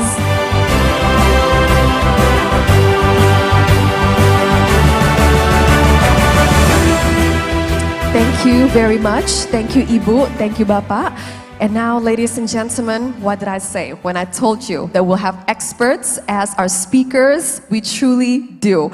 And now let us get down to business and start our first panel discussion. We're going to talk about the policy regulations that's been established to accelerate the, especially on the to beat plastic pollution as well as reduce. And ladies and gentlemen, I guess my first question I would like to ask Bapak Nofrizal. Bapak, representing the Ministry of Environment and Forestry, just now, we've also already mentioned regarding the regulations established, Bapak, and that is on reducing plastic waste. The Ministry of Environment and Forestry has issued a regulation, number 75 of year 2019, on the roadmap of waste reduction by producers. So far, looking back, Bapak, what have been the achievements and how has the progress been? Thank you, ladies and gentlemen. Good morning, everybody. Ibu Yeni, Pak Mas Koni, teman-teman dari dunia usaha, aktivis. I will speak in bahasa because we have an interpreter now. Saya ingin sampaikan bahwa kita punya visi yang jauh ke depan terkait dengan pengelolaan sampah di Indonesia. Pertama tadi mungkin sudah disampaikan oleh Ibu Nani, pada tahun 2025. Kita punya dua target di tahun 2025. Pertama adalah pengelolaan sampah di Indonesia harus dapat dilakukan 100% secara baik dan benar. Di 514 kabupaten kota, dan 37 provinsi di Indonesia saat ini. Itu yang pertama. Kemudian tahun 2025 juga kita punya target dan dua-duanya sudah dituangkan dalam peraturan presiden, yang tadi peraturan presiden 97 tahun 2017, yang kedua adalah peraturan presiden nomor 83 tahun 2018. Indonesia berjanji kepada semua, ke dunia juga, punya pledge kita, harus dapat mengurangi 70% sampah plastik ke laut tahun 2025. Sehingga kita dengan Perpres 83 itu juga kita punya platform yang namanya Tim Koordinasi Nasional Penanganan Sampah Laut. Itu berbagai kementerian ada di dalam dan lembaga. Ya, akhirnya kita juga punya baseline sendiri. Kita tidak menggunakan baseline yang digunakan Profesor Jena Jambek. Jadi kita punya baseline sendiri, kita ada BRIN di dalamnya, teman-teman. Saat ini di akhir tahun 2021 kita sudah berhasil di angka 28,5% untuk mengurangi plastik ke laut berbasis baseline tahun 2018. Tadi Bu Nani bilang kalau bisa tahun ini sudah di angka 38%.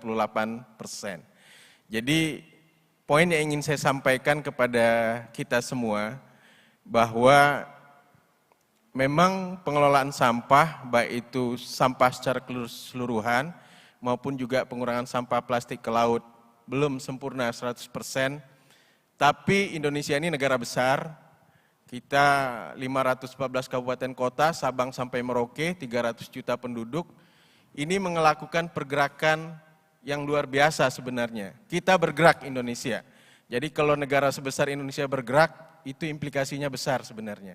Jadi berikan tepuk tangan buat kita semua menurut saya, teman-teman dari produser juga, dari dunia usaha. Yang kedua, visi dan milestone kita itu adalah tahun 2030. Indonesia baru saja melakukan submit terbaru terkait dengan enhance NDC-nya, National Determined Contribution-nya. Kita punya target yang baru untuk menurunkan emisi gas rumah kaca. Dan ada 5 sektor. Salah satunya adalah sektor waste.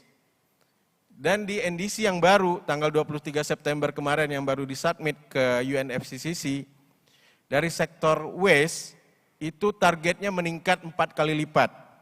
Dari 11 juta ton menjadi 40 juta ton.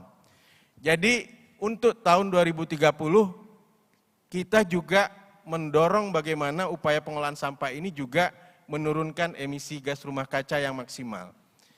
Jadi tentu tahun 2030 kalau bisa seluruh landfill TPA di Indonesia itu nggak ada lagi yang open dumping.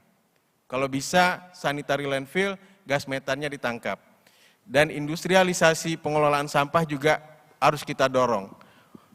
RDF, black soldier fly, waste to electricity, waste to material, MRF, dan sebagainya itu harus menjadi determine nanti ke depannya.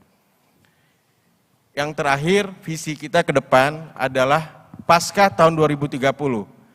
Bagaimana pengelolaan sampah ini juga net zero emisi. Saat ini kita sedang melakukan simulasi-simulasi, mungkin kita akan berada di, mungkin bukan net ya, mungkin akan near zero emisi dalam pengolahan sampah dalam waste ini tahun 2050.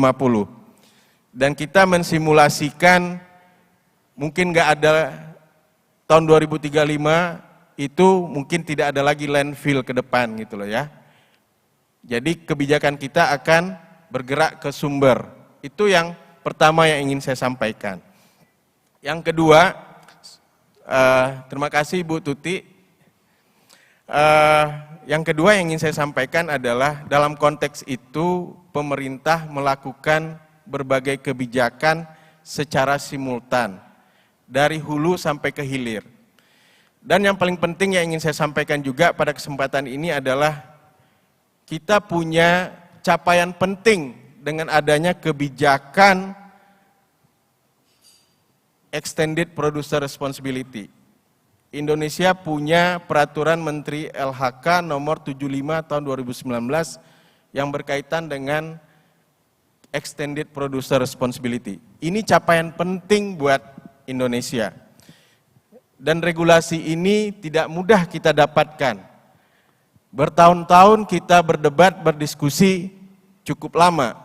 Dan saya ingin sampaikan kepada teman-teman semua, untuk EPR, Indonesia adalah lead-nya sekarang untuk di region ASEAN ini. Ini bukan, boleh tanya ke negara ASEAN lainnya.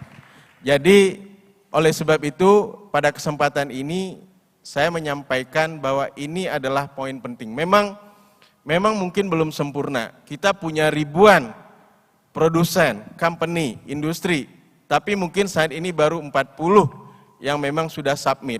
Tapi ini adalah tren penting dan saya harap tentunya ke depan akan lebih cepat lagi pergerakannya. Untuk itu saya juga memberikan apresiasi kepada teman-teman produsen yang sudah memberikan respon dan komitmennya terkait dengan Extended Producer Responsibility ini, atau dalam bahasa aturannya roadmap pengurangan sampah oleh produsen. Jadi kita bisa lihat banyak hal-hal baru sekarang, misalnya kemarin teman-teman melihat TPST Samtaku misalnya di Jembaran, atau mungkin juga banyak TPS 3R yang bergerak sekarang, itu adalah wujud dari respon teman-teman produsen yang berkolaborasi dengan aktivis, dengan pemerintah daerah sebagai wujud dari Extended Producer Responsibility ini. Jadi ke depan ini mungkin akan menjadi determinan dari sistem pengolahan sampah kita ke depan. Jadi ini menurut saya hal penting kemajuan yang dicapai Indonesia, dan harapan saya ini akan menjadi snowball yang sangat kuat, sehingga memang kolaborasi yang kuat dari teman-teman dunia usaha, aktivis, gerakan masyarakat, dan pemerintah, baik itu pemerintah daerah, bisa menyelesaikan persoalan sampah kita. 70% sampah plastik ke laut tahun 2025 bisa kita wujudkan. Terima kasih. Assalamualaikum warahmatullahi wabarakatuh. Terima kasih banyak Bapak Nofriza. Semoga pada tahun 2025 kita dapat sampai ke titik 70% Bapak ya. Terima kasih banyak Bapak untuk pemaparannya dan juga terima kasih kepada pihak pemerintah yang selalu komitmennya ini selalu ada ya. Such a great commitment to combat plastic waste. Dan selanjutnya, from the Ministry of Environment and Forestry, I'd like to move on to the Ministry of Maritime Affairs and Investments with Bapak Hendra.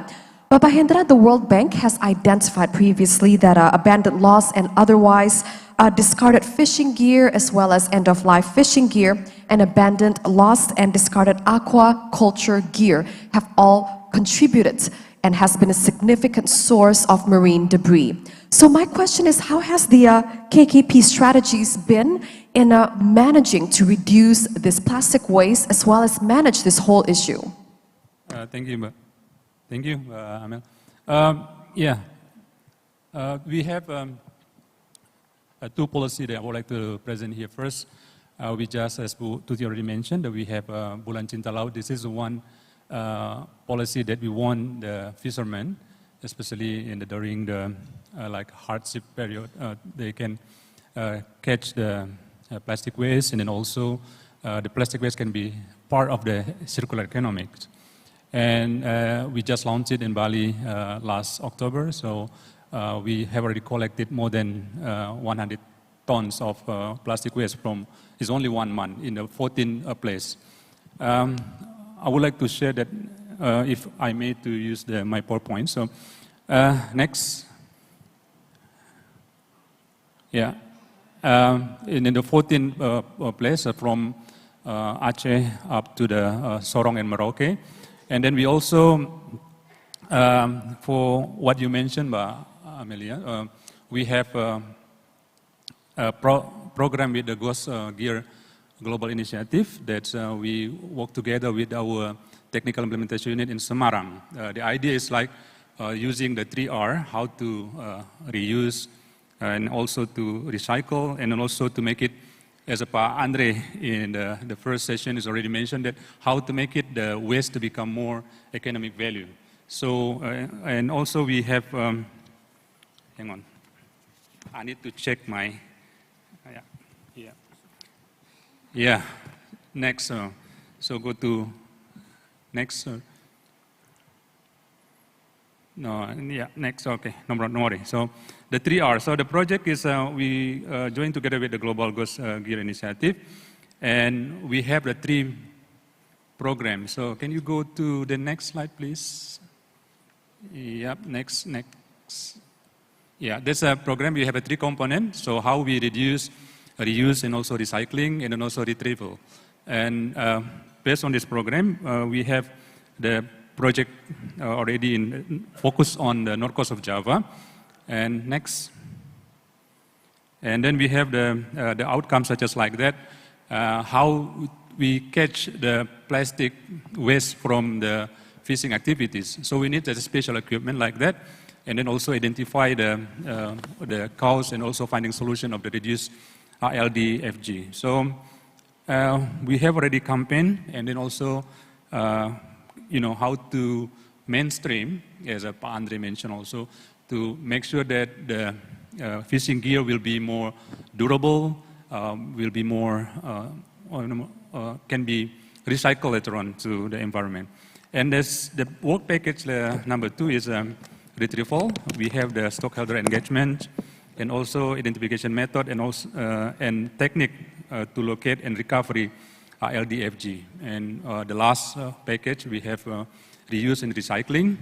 And we have also some focus group discussion, and then also to give the fishermen the learning process to how to make sure that the waste can be part of the circular economy. And the last, what we have already, next slide, we put it, the fishing gear will be marking, so we have the QR code, and then also RFID, and also we make it the information system. We call SIJATU, Sistem Informasi jaring hantu. So jaring hantu can ghost gear, which is like part of probably the ghost fishing gear that cannot be, probably not quite durable. So that's why that can be waste. And then also using ice for auxiliary marking tagging. So this is kind of like what we doing for answering the problem of global fishing ghosts, Mbak Amelia. And then, but for you mentioned about the aquaculture waste, especially for the plastic. We're working also with the ministry, with the DG Aquaculture to mention that to minimize using the plastic, especially for the process of aquaculture.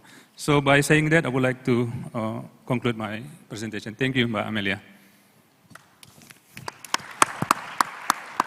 Thank you very much, Bapak Hendra, for the informative information as well as to visually show us your presentation. And ladies and gentlemen, next I'd like to ask Ibu Prima, representing the local government of West Java. Walau jauh tapi dekat di hati Ibu ya. And and Ibu Prima, this is regarding, I'd like to ask you regarding what Pak Nofrizal has previously stated regarding on the policies at the upstream level to combat marine plastic, and how the local government's effort has been clear, especially in managing solid waste, and how the government has projected their great commitment in combating plastic waste. So West Java, of course, is known as the most productive province in Indonesia and also the most industrialized. And the local government for sure has played a very important, a key role in this area in encouraging businesses to, in your region especially, to implement green procurement. So my question is, what are the most pressing challenges that you have faced as a local government representative, especially in solid waste management, Ibu? Okay, thank you, Ibu Amelia. Bismillahirrahmanirrahim. Assalamualaikum warahmatullahi wabarakatuh. The distinguished guests, ladies and gentlemen, I'm really sorry that for not being able to attend in person in Bali. I hope joining virtually will not be person. Sorry, thank you very much. On behalf of Mr. Governor Ridwan Kamil, today, my name is Prima Maintias as the head of Environment Agency of West Java Province. My governor could not attend because the governor has another agenda that could not be postponed and required him to be attend. Ibu Amelia, please allow me to give the share for my presentation. I would like to answer the questions with my presentation regarding the most pressing challenges in West Java faces in solid waste management.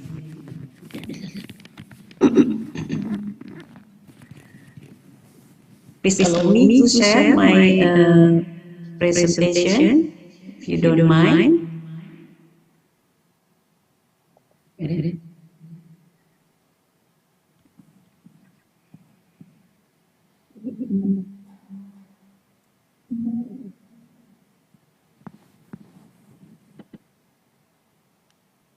Waste.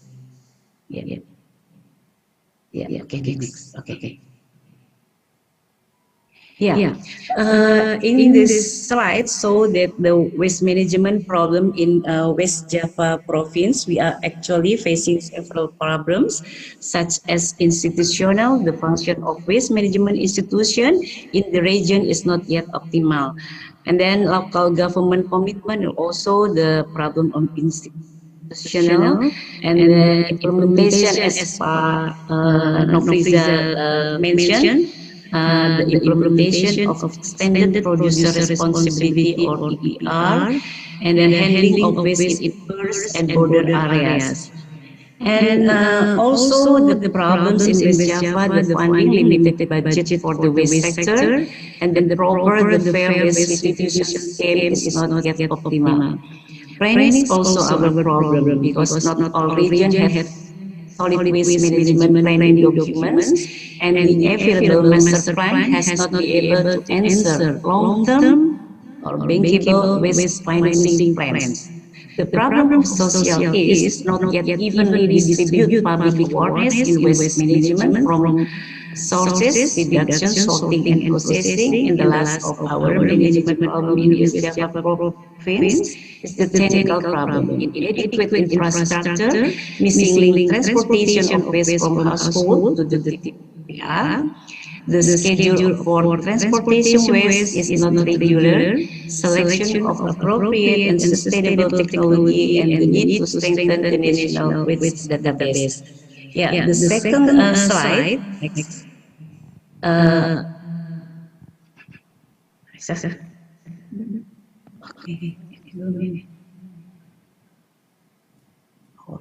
Okay. This is, I think, the common problems in province or kabupaten kota and district and city. Start from solid waste generation, collection to intermediate treatment facility, and then transport to landfill, and the end at the final disposal in the landfill. I think in every step is the problems now we are facing in our province, and I think it's not easy to solve its problems in this side, but we are going to go to the best, I think, the good solution with district and city. Okay, next. And West Java effort for handling plastic waste. Next. Okay. By changing the paradigm in waste and circular economy. The first is strengthening community engagement and raising awareness by through communication, campaign, outreach, education, etc. And the second or the two, integrated management from upstream to downstream.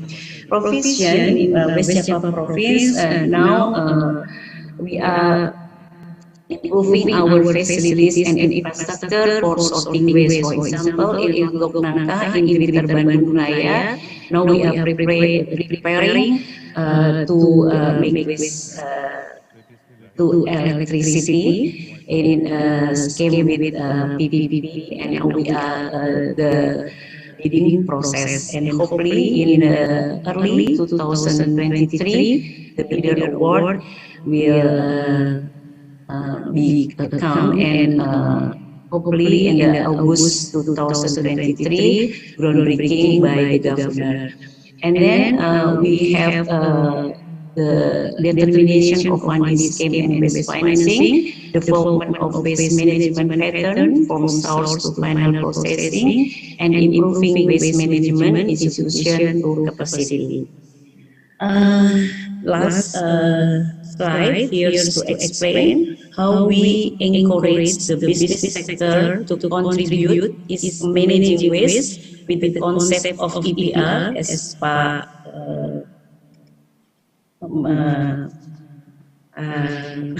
jadi saya lupa.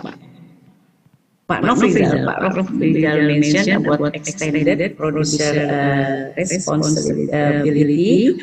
As we know, the EPR means that obligated producers are responsible for the end-of-life collection and the treatment for certain products. In the future, there is a for incentive and incentive mechanism, is the implementation of EPR. So it become our responsibility, Pak Nov, together with central government, to realize this mechanism. I think this is my answer for your question. Thank you very much. Wassalamualaikum warahmatullahi wabarakatuh.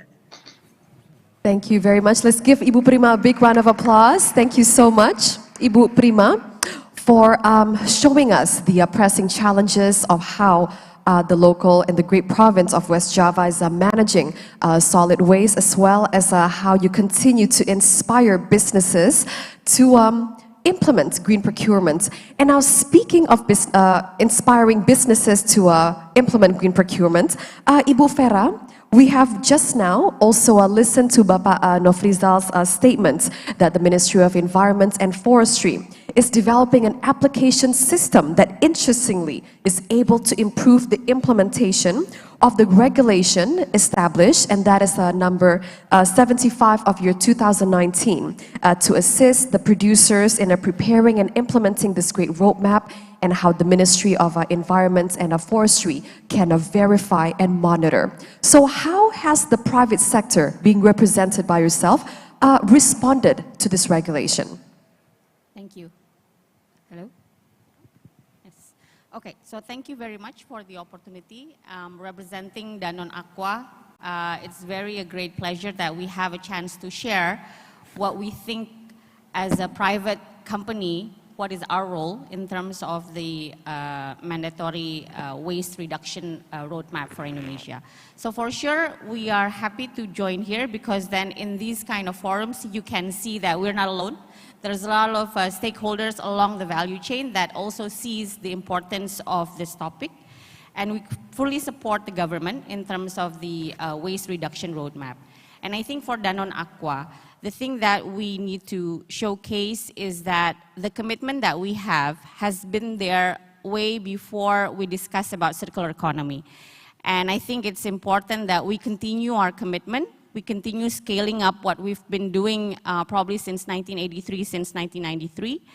And in this opportunity, part of the roadmap on waste reduction, we wanted to state forward again our commitment that we've pledged in 2018 under the Bijak Berplastik movement, which is we continue to collect more plastic than we use by 2025. And on this period, up to now, we've actually collected more than we use in our packaging products in Bali alone.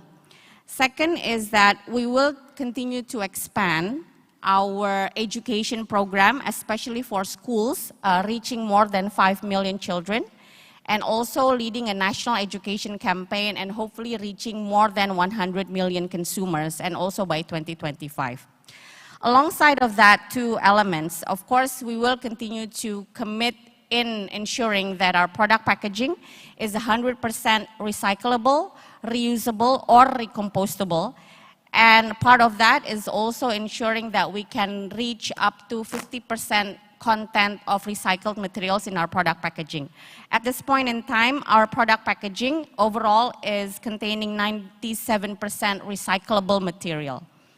And that commitment, of course, cannot run alone. It's a huge challenge ahead of us. There's a lot of headwinds. And I think, as mentioned by World Bank, Pa Nofrizal as well, and all the other stakeholders, this commitment requires an effort, a constant collaborative effort that really should create value for every stakeholders across the value chain.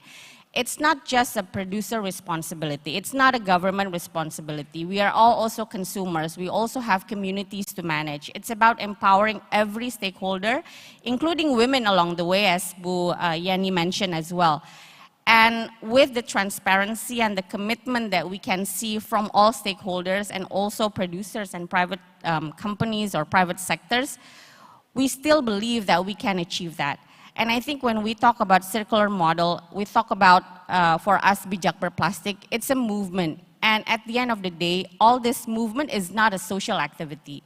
When you talk about circular economy, there's a circular element, which we talk about the packaging, making sure that's a closed loop. There's a clear roadmap and infrastructure on sorting, on collecting, and processing, coming back to raw materials. But there's also an element of economy, which means the business model needs to become an ecosystem where it does drive economy. It's not just a cost burden or investment burden by one stakeholder, but everyone in the value chain of the circular economy can have the benefit and the value from an economy standpoint and become scalable. I think that's the biggest challenge for all of us. And yes, we are starting. We will continue to start.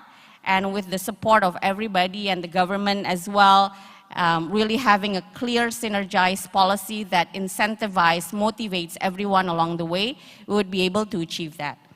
And just while on the topic alone, I think to share where we are on ensuring that our products, packaging are reusable as well. 70% of our business model right now since 1983 is reusable gallon or jugs, using, of course, materials, packaging materials from plastic, in this case PC, that is used multiple times, that is safe and qualified to standards. And I think some data, and we can discuss in further if the question allows, some data shows that if we continue to protect our reusable gallon business model, it actually avoids 770,000 tons of plastic waste annually, and also reducing 1.6 million tons of gas emission. So that's just one of the elements on the effectiveness of the reusable gallon model. And this data is also being researched and being sanctioned independently by the research arms of the University of Indonesia. We can talk a bit more on the result of the Bijak Berplastik movement, but again, as a private company, this is one of our commitment, and we continue to valorize and continue to proceed, and hopefully we will meet that as per target. Thank you. Thank you very much, Ibu Vera. Let's give her a big round of applause, ladies and gentlemen. The importance of collaboration between the government and private sectors just now being presented by Ibu Vera. And ladies and gentlemen, saya tadi baru diinformasikan bahwa dari pihak Kemenperin, dari Bapak Ignatius Warsito telah hadir bersama kami lewat Zoom. Bapak Ignatius, kami mengucapkan terima kasih Bapak. Thank you so much for joining us here on our first panel discussion, discussing the policy recommendations. Terima kasih Bapak. Thank you so much. Ladies and gentlemen, let us give Bapak Ignatius a big round of applause. Thank you. And ladies and gentlemen, my next question, I'd like to direct this to Mr. Andre, Pak Andre, from the World Bank. On your previous presentation, we've listened on the recommended policy actions that you have proposed through the World Bank on to fight marine debris. So to get deeper into those recommendations on discussing upstream level as well as a solid waste management, my question is, through your projections ahead, what do you think are the recommendations and policies that we need when it comes to a short, quick win policies, or those that are in the short-term policies, as well as those that we need to project something that's more long-term? Great. So once again, thanks a lot for the opportunity of being here. Short-term policies, right? So again, what we have established with NPAP members is that the most important element is to help support the implementation of policies like what Panovrizal basically presented. I mean, I think that one is one of the most important ones, the KLHK 2019 Permenia. So the institutional framework to a large extent is there. So let me say a few words about that one, right? So the extended producer responsibility type of actions in general. So one suggestion is making data more readily available, more public on production, on collection, on disposal. Because with this data disaggregated by subnational governments, you can start making links, right, between the use, between the producers and the disposal. And then again, I mean, with the civil society so engaged as they are today, all these ideas, all these innovations with application, use of technology, can allow you to link the demand for waste collection to the supply of waste better. And again, I think, I mean, several of the applications we're going to hear about today and later are trying to deal with this, but they require the information being available as much as possible. That's one. The second one is this issue of the transition, right? A little bit accelerating the transition towards a ban of single-use plastics. That's not going to come easy, right? I mean, a ban on single-use plastic, it hasn't come easy in any country, including the European countries. So that topic about finding alternatives is very important. And I think here the role of the private sector is key, because these innovations would normally, right, come from them, plus government agencies like BRIN and so on. But thinking of affordable, environmentally friendly alternatives is important and not easy. For instance, one clear substitute to plastic for many applications is paper. Now, paper has its issues too, right? So, like a massive expansion of paper plantations, for instance, would also have significant impact on many other areas, right? So I think, I mean, this is important, and that's where the role of technology is so important, right? But still, in the very short term, we have identified a number of areas, I mean, very specific things.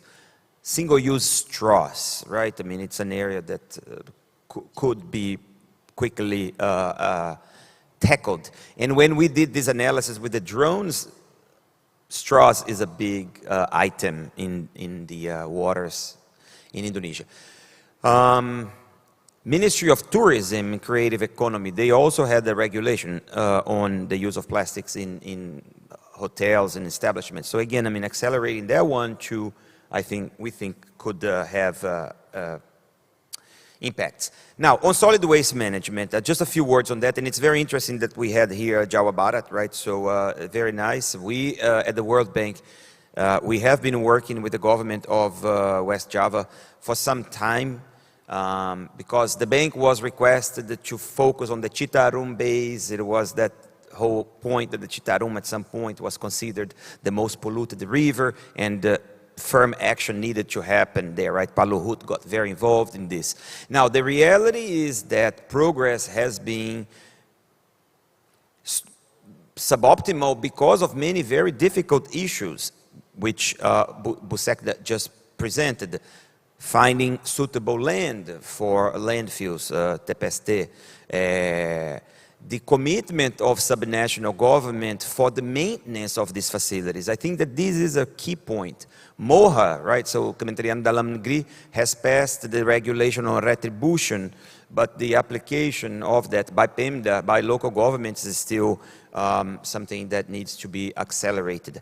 And here is something very interesting I would like to report. I mean, very recently there was a visit led by Kemenko, Pa Menteri Dalam Negeri, Pa Tito, with the ambassador of Denmark, our country director, to Bantar Gerbang and other places. And I think this topic about the involvement of local government is becoming stronger and stronger. So after that, the Ministry of Home Affairs has requested the World Bank to start thinking of how to support PEMDA, so local governments across Indonesia, to adopt principles of circular economy. So I think, I mean, a lot of what is being said here today is along these lines. So the idea is how can we scale those up? So we would be very glad to discuss this, and also with our colleagues from Home Affairs. Last thing, I will skip fisheries and aquaculture. I think Pahendra mentioned that, covered that. I would just go back to the issue of monitoring. Panov Rizal mentioned that already. There is a baseline that the government has adopted with national data. So this is fundamental. I think that, again, making this data also available so that all partners can understand what is working and what is not, and where is fundamental, right? So 28% has been achieved, excellent.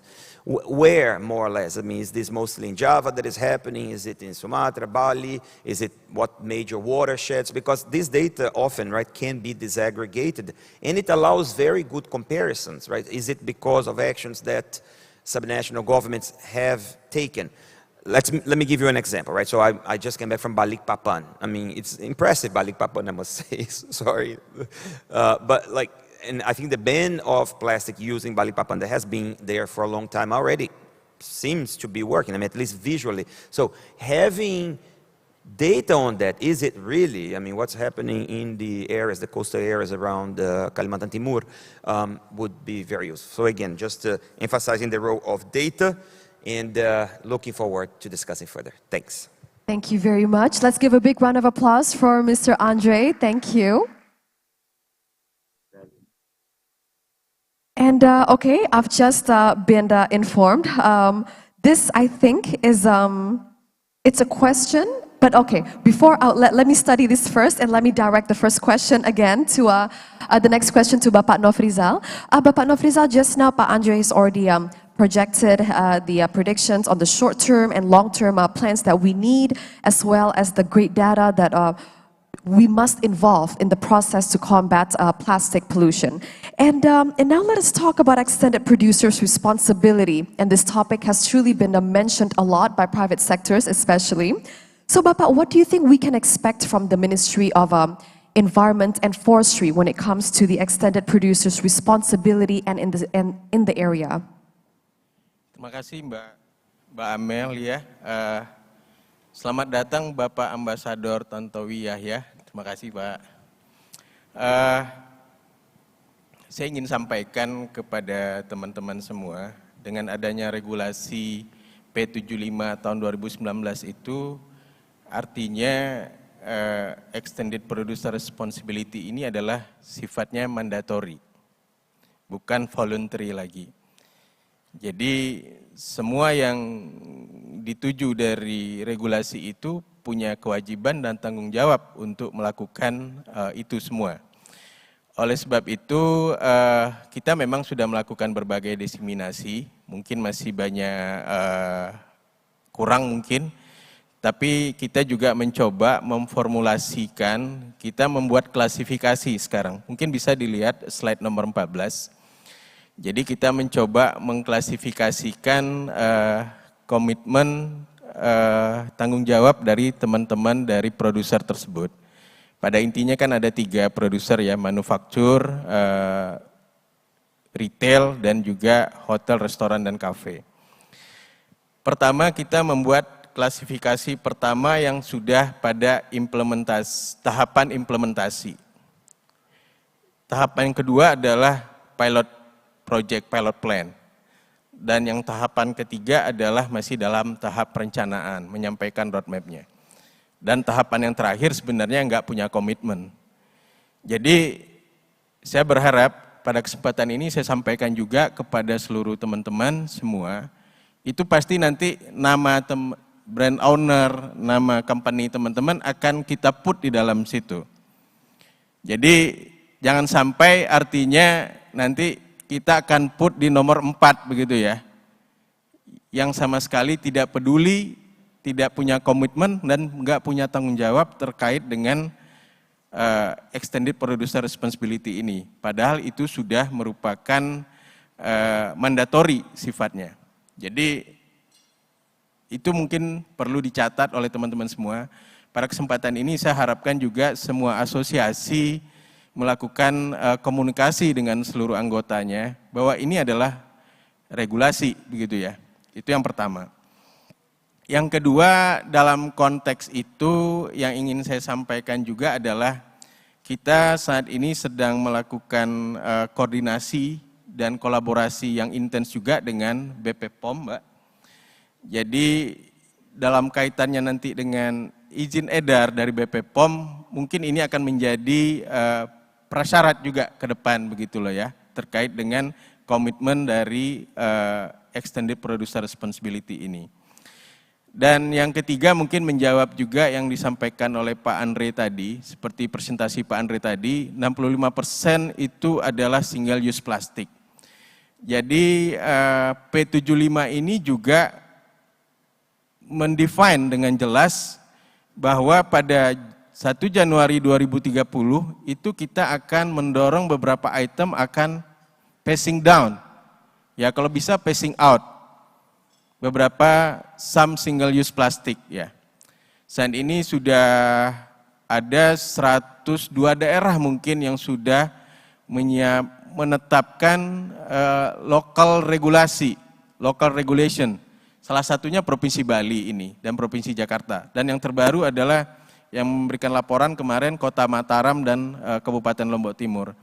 Jadi ini juga sedang bergerak, memang kita harapkan terutama yang single use plastic bag, cutlery, dan polistiren untuk food container itu kalau bisa memang phasing out nanti ke depannya, begitu loh visinya. Yang terakhir mungkin yang ingin saya sampaikan juga dalam konteks ini, P75 ini saya yakin ini adalah enable condition untuk mengenerate circular economy. Jadi teman-teman bisa lihat misalnya respon dari berbagai misalnya iPro misalnya terbentuk, mungkin ini juga ke depan akan berkembang bisa menjadi deposit return system yang kita kembangkan under dari extended producer responsibility ini. Sehingga ini akan mengenerate circular economy scheme itu. Jadi ini adalah enable condition regulasi kita yang penting menurut saya. Terima kasih. Terima kasih banyak Bapak Nofrizal. And my next question, I'd like to once again highlight the presence of Bapak Ignatius Warsito, MBA. Beliau adalah Direktur Jenderal Industri Kimia, Farmasi, dan Tekstil dari Kementerian Perindustrian Indonesia. So Bapak Ignatius, being the representatives in the industry of chemistry, pharmacy, and textile from the Ministry of Industry. On this topic, on identifying the priority policy recommendations for the national and local governments to accelerate marine plastic reduction, the Ministry of Industry has long showed your support in business practices that will help reduce plastic waste, in which amongst them is the reusable business model. So Bapak Ignatius, can you please explain to us what is this support like from the Ministry of Industry? Terima kasih. Assalamualaikum warahmatullahi wabarakatuh. Selamat pagi menjelang siang. Kalau waktu Bali siang, ini kebetulan saya di Jakarta. Jadi pertama dan utama, puji syukur alhamdulillah kita bisa bersama-sama menjadi panelis dan konteks policy season roadmap to G20 event yang beating plastic pollution from sources to sea. Saya tadi mendengar dari Pak Dubes hadir juga yang ada secara fisik. Mohon maaf Pak, kami nggak bisa hadir karena beberapa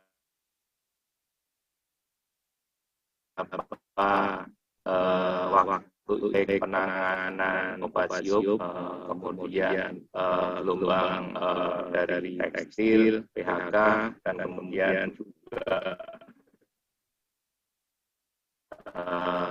isu garam, kita diskusikan bersama dari pemerintah kami bersama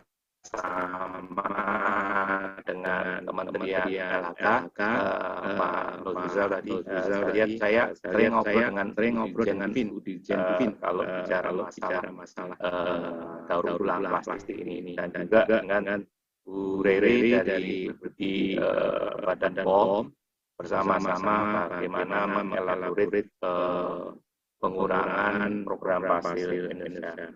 Yang pasti kami dari Kementerian Perindustrian mendukung bagaimana percepatan daripada pengurangan sampah-sampah plastik di Indonesia maupun dunia ini.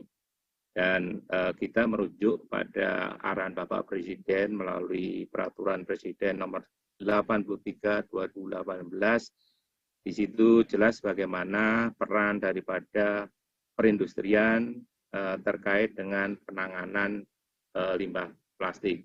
Nah, ini ada Bu Prima, mungkin kita pernah berkomunikasi di Jawa Barat mengenai Citarum Harum. Kami banyak berkolaborasi baik dengan tingkat provinsi maupun kabupaten kota sepanjang Citarum Harum tersebut untuk membangun pusat-pusat pengolahan limbah yang terdampak karena tekstil dan produk tekstil. Dan juga demikian di beberapa waktu lalu kami bersama para direktur kami melihat langsung bukti bahwa penanganan limbah plastik itu melalui CSR-nya daripada Chandra Arsik yang membangun suatu alat untuk pengolahan plastik single use menjadi minyak tanah, solar, sama bensin. Nah, ini sangat bermanfaat buat suatu daerah Purwakarta di Kota Cilegon, dan ini sudah berlangsung 2 tahun, sehingga ini bisa menjadi salah satu role model untuk mempercepat daripada penanganan yang single use tadi.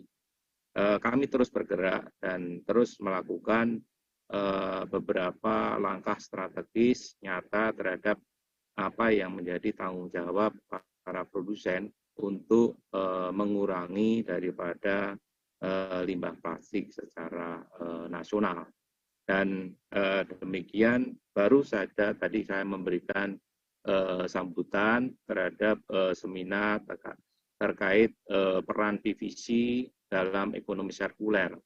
Ini juga menjadi program prioritas Kementerian Perindustrian dalam terus mendukung keberlanjutan daripada kegiatan industri melalui industri hijau, sebagaimana diamanahkan oleh Undang-Undang Nomor 3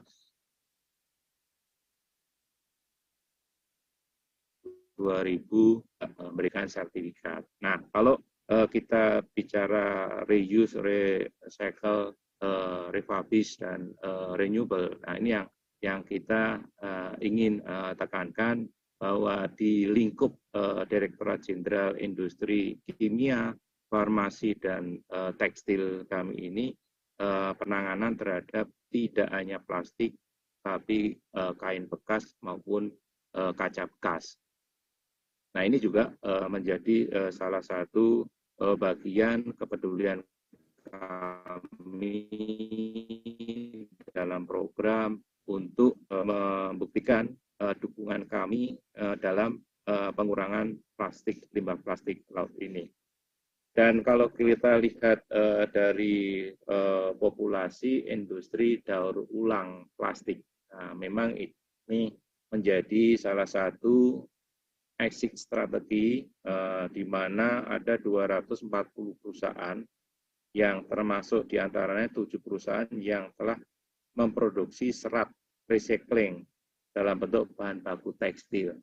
Nah, ini yang diharapkan bisa memberikan nilai tambah kepada yang kalau kami sebut buat sampah plastik, tapi sisa produksi plastik.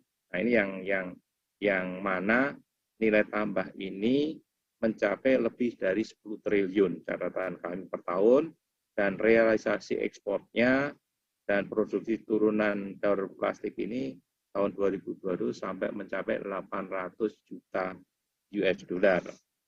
Nah, memang program seperti reuse, reduce, recycle, return, biodegradable suatu program bersama kita. Jadi kami, Kementerian Perindustrian, jujur tidak bisa sendiri dengan melakukan business matching di antara produsen, masyarakat, akademisi, para pemangku kepentingan, baik pusat daerah. Insya Allah ini menjadi rencana nyata kita untuk bisa membuktikan Indonesia adalah negara yang ramah lingkungan dan ramah sosialnya. Nah, ini penting buat kita garis bawahi agar kita semua bisa memerankan satu dengan lain, melengkapi satu dengan lain, sehingga tujuan daripada pengurangan plastik sampah laut menjadi suatu program nyata.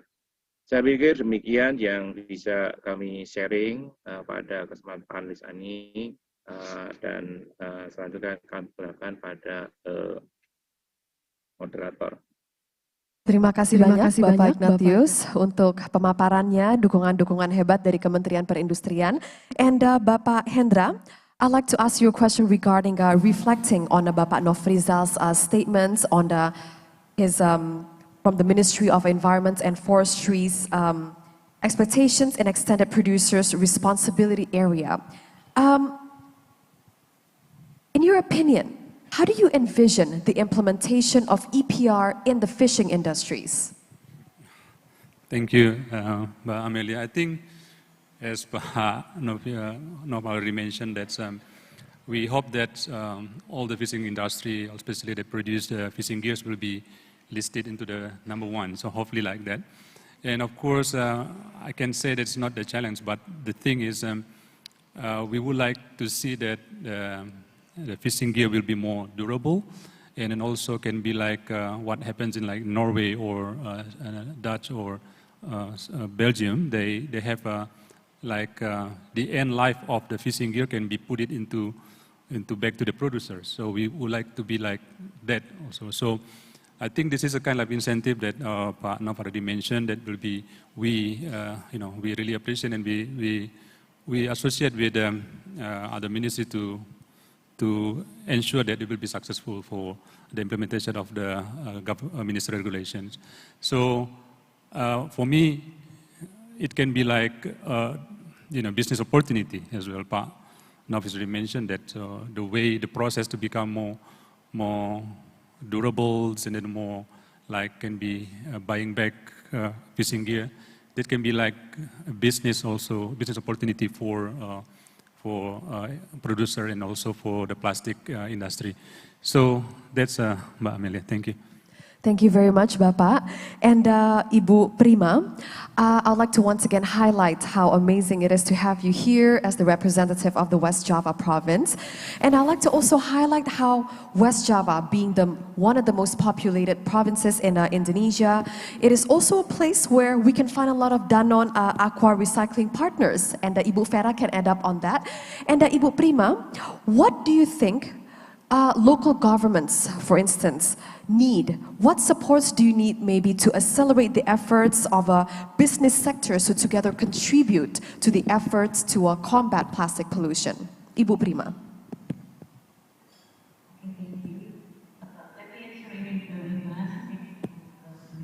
Yes, of course.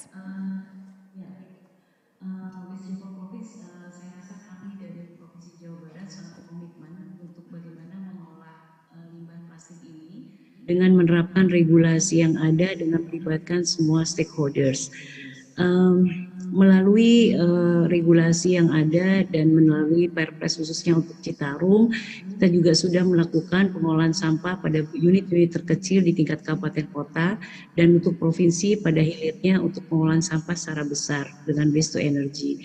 Namun demikian khusus untuk plastik, terima kasih Pak Nov telah menyampaikan tadi peraturan yang memang harus ditindaklanjuti oleh provinsi dan kabupaten kota, bagaimana implementasi dari IPR itu sendiri untuk lebih mereduce dengan cepat gitu. Dan kami sudah mengeluarkan beberapa perizinan lingkungan begitu yang merupakan kewenangan kami dan mempersyaratkan bahwa semua yang menggunakan plastik harus bisa dilakukan berbagai konsep sirkular ekonomi apapun itu gitu ya, sebagaimana Danone dan aku sampaikan dari hulu, sehingga seharusnya masuk ke TPA akhir itu sifatnya adalah yang sifatnya sudah residu begitu. Nah, kami akan menindaklanjuti itu dan kita berkomitmen kolaborasi dengan Pentahelix dan juga kita akan mengevaluasi jakstrada yang ada dari kabupaten dan kota. Kita berharap semuanya targetan yang telah ditetapkan baik tingkat nasional maupun di provinsi dan kabupaten kota bisa kita capai dengan lebih baik lagi. Dan kami mohon kepada pemerintah pusat juga untuk bisa memberikan bimbingan, mensupport kita, meningkatkan kapasitas atau improving kita punya capacity building, baik secara institusi gitu ya, ataupun baik secara upaya-upaya yang dilakukan oleh semua stakeholder. Saya rasa itu komitmen yang bisa disampaikan dari Jawa Barat. Terima kasih Mbak Maya. Terima kasih banyak Ibu Prima, and Ibu Vera listening to how important it is to have the collaborative effort between the government as well as private sectors, and especially after listening to previously Bapak Nofriza has also stated regarding the EPR or the extended producer's responsibility. In your case, what do you think can be contributed the most, especially when it comes to the urgent actions needed, contributed by private sectors when it comes to the implementation of extended producer's responsibility? Thank you. Thank you for the question, and I think to follow up the commitment, right? It really starts as a private company and an industry, and whoever we are as a stakeholder in the value chain is to have that clear, bold internal commitment and find ways to implement that collaboratively. Because again, we will not be able to achieve this alone.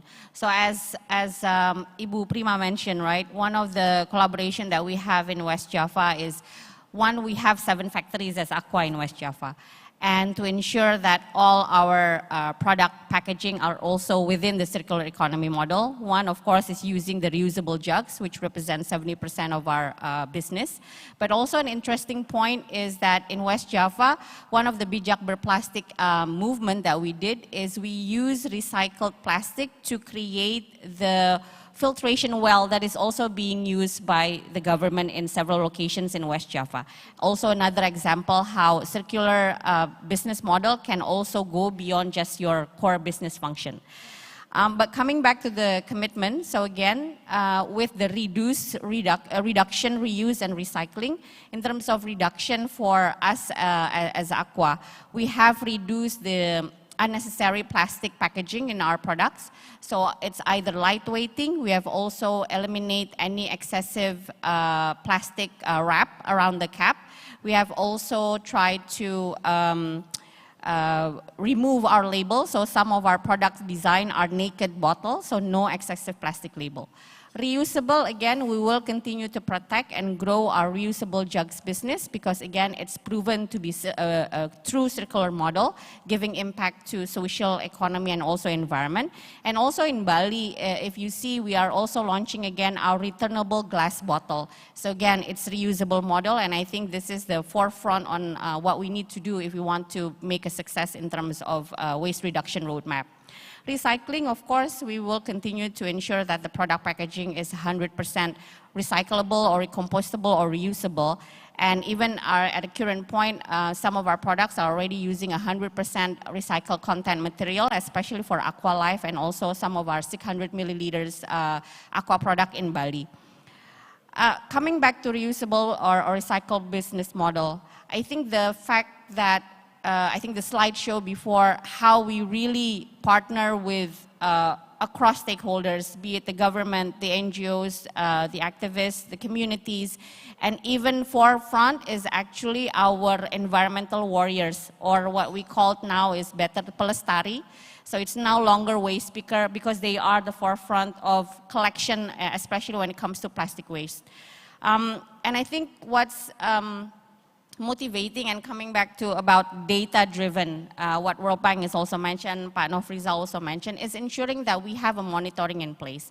Monitoring is two-front. One is to really, put back on us on track to see what we've done, what is working and what we can improve, what we need to stop, what we need to start creating new or innovating. But also, it becomes a data that motivates us. So if you see in the previous slide, and I don't know if the community can show it, right? One of the impact of the bijak berplastik movement that we've done since 2018 until 2021 is that, of course, for the gallon itself, it's avoiding 770,000 tons of plastic waste and also gas emission of 1.6 million per year. But also it actually creates economy. So from the bijak berplastik movement, accumulatively, there's an economic creation of 1.2 trillion rupiah and also creation of job opportunities for 40,000 labor formations. And then also, with that movement, we have increased the recycled waste up to 17%, and reduce 14% of the volume of waste that actually ends up in landfill. And of course, it also impacts the waste that ends up in the marine ecosystem. And last but not least, to have a circular business model, you need to touch education. And from the movement that we create and continue to commit is that we touch the perception and the lifestyle of consumer to that more of environmental or sustainably, and of course, embedding more on the concept of reduce, reuse, recycle, and all of that cannot be done alone. There's numerous partners along the way, and we thank you for everyone who has been with our journey, and thank you for the government as well, and it's only keeping progressing together as stakeholders, especially if we want to see a cleaner Indonesia. Thank you. Thank you very much, Ibu Vera. And well, ladies and gentlemen, my last question, I guess, before I'll throw all the questions as an anchor message or closing remarks, I'd like to ask Bapak Andre.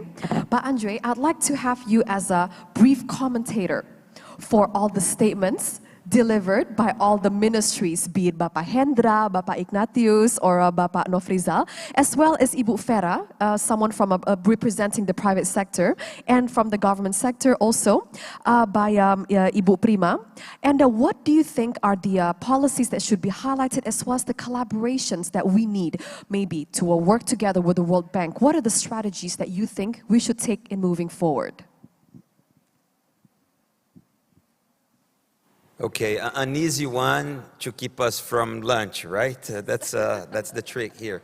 Well, look, I think that's I can talk about so many things, but I strongly believe in the roles of incentives, right? So I think that the policies is about aligning incentives for the right things at the national, subnational, private sector. Private sector, that's what they do. They react to incentives. That's the easiest one, right? That's how they work. With governments, it's more complicated. So one thing I believe is very important is that we identify the success indicators of our way to reducing plastic. What I mean is, one last indicator is this, I mean, the amount of plastic reaching the oceans. But before that happens, there's a lot of steps.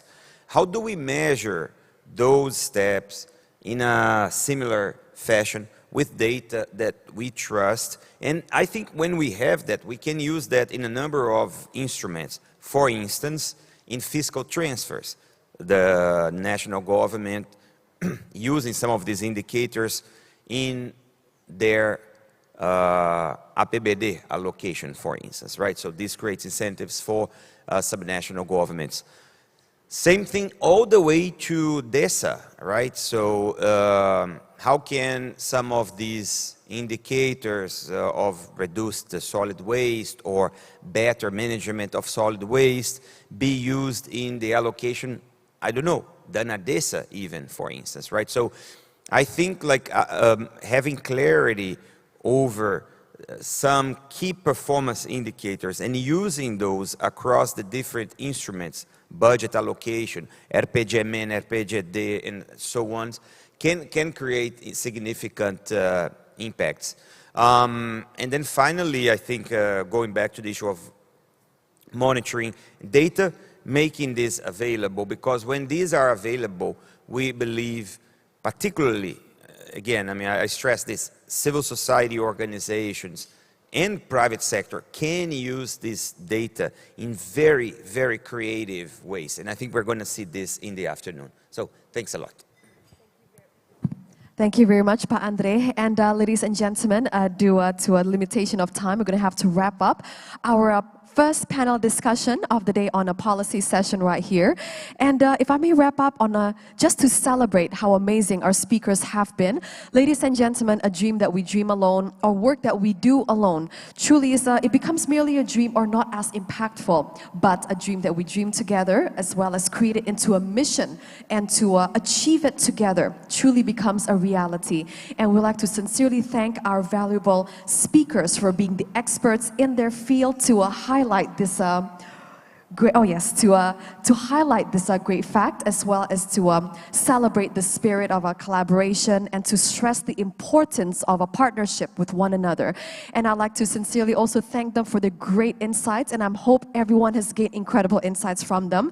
Ladies and gentlemen, let us give them a big round of applause.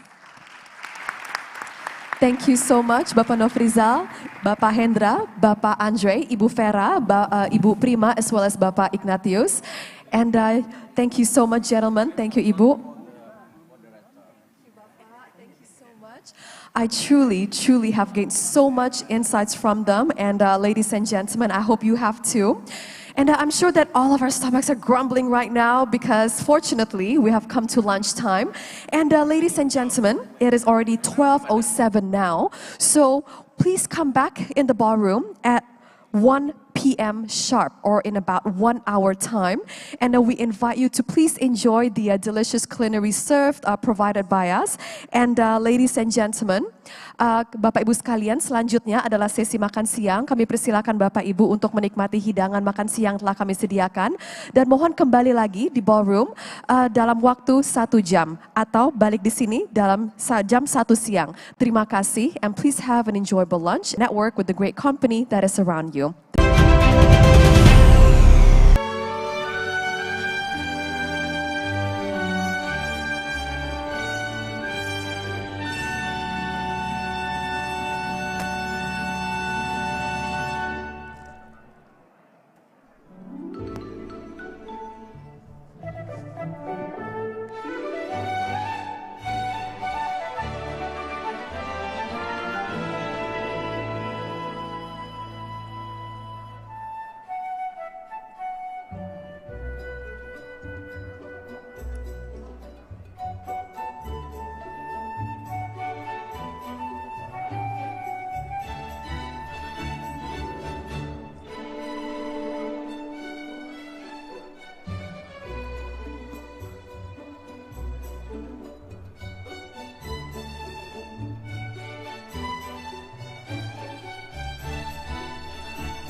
cek 1 2 cek 1 2 cek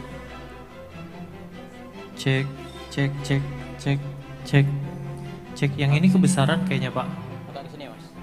Oh halo oh Sorry. aman ya di situ ya Mbak, yang ini aman oke. Mic 3 aman ya. Satu lagi cek aman. Iya.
Halo? I never thought about Halo? that.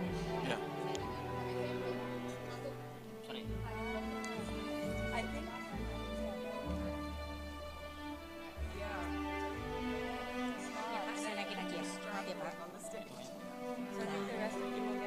Ya, oke. Oke. Is this okay? Ya. Okay. Can you hear me? Yes, now What, but this means I can't really say anything. What did you say? No, I can't. I really can't say anything. No, that's right. No sharing deep dark secrets. Shall we just start? Shall we go ahead? I think go ahead with the briefing of the briefing. Yeah. I don't know where. No one knows Pak Karyanto is, but I will Okay. keep looking and you can start the I can WhatsApp him. I know. Don't say anything incriminating. That's right.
As our next panel discussion will begin shortly, we'd like to invite everyone to please enter the venue and please be seated. Bapak Ibu sekalian, semoga Anda tadi sudah menikmati hidangan makan siang bersama, dan karena sebentar lagi acara panel discussion kita akan dimulai, kami persilakan Bapak Ibu untuk memasuki ruangan venue dan menempati tempat duduk yang telah disediakan. Terima kasih.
Distinguished guests, ladies and gentlemen, as our next panel discussion will begin shortly, we'd like to invite everyone to please enter the venue and please be seated. Thank you.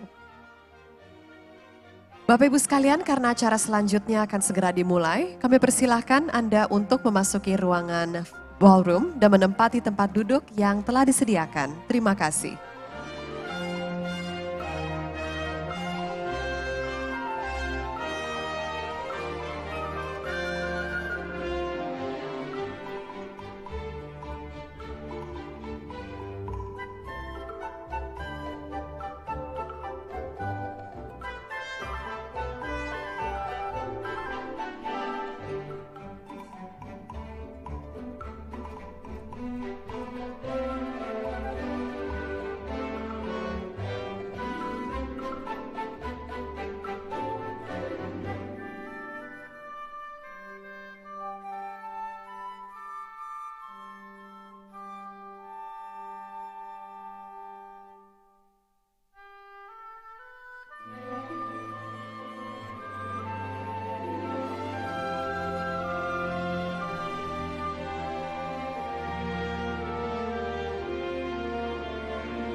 distinguished guests, ladies and gentlemen, welcome back. And we hope that you had a very good lunch. And now let us get down to business. So we sure have been quite productive since morning. We had keynote speakers delivering great messages. We had the first panel discussion of the day, and this time after lunch we're going to have the second panel discussion of the day. And ladies and gentlemen, before we do that, I'd like to on behalf of our dearest hosts and organizers extend our profound gratitude and sincere thanks to everyone for your participation and for your attendance here today.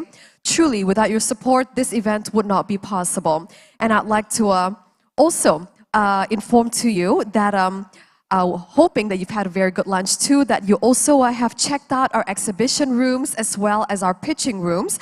And also at the Puri Kencana Ballroom number 3, there's also currently a plastic innovation demo day. So please do not forget to check it out, the plastic innovation demo day. And ladies and gentlemen, before we start with the next panel discussion, the second one of our event, the Road to G20, Beating Plastic Pollution from Source to Sea. I'd like to direct your eyes on your attention onto the screen and allow me to present to you Ibu Dian Lestari, the head of BKF, or the Fiscal Policy Agency, the National Designated Authority for the Green Climate Fund, to deliver her remarks.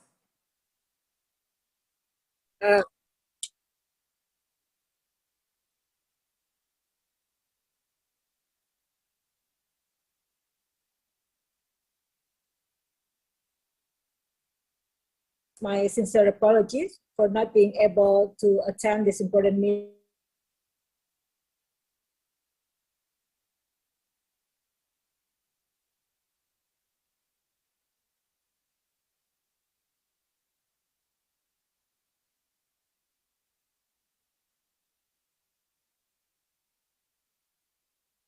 I'm delighted to provide some opening remarks on addressing the financial gap for meeting Indonesia's marine plastic reduction target.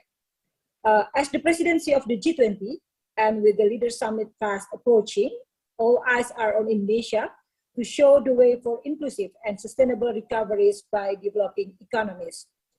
I hope that the outcomes of our discussion today will fit and enrich the discussion in the G20 and the COP27 shortly after. Distinguished speakers, ladies and gentlemen, the marine plastic pollution is a very serious issue in Indonesia.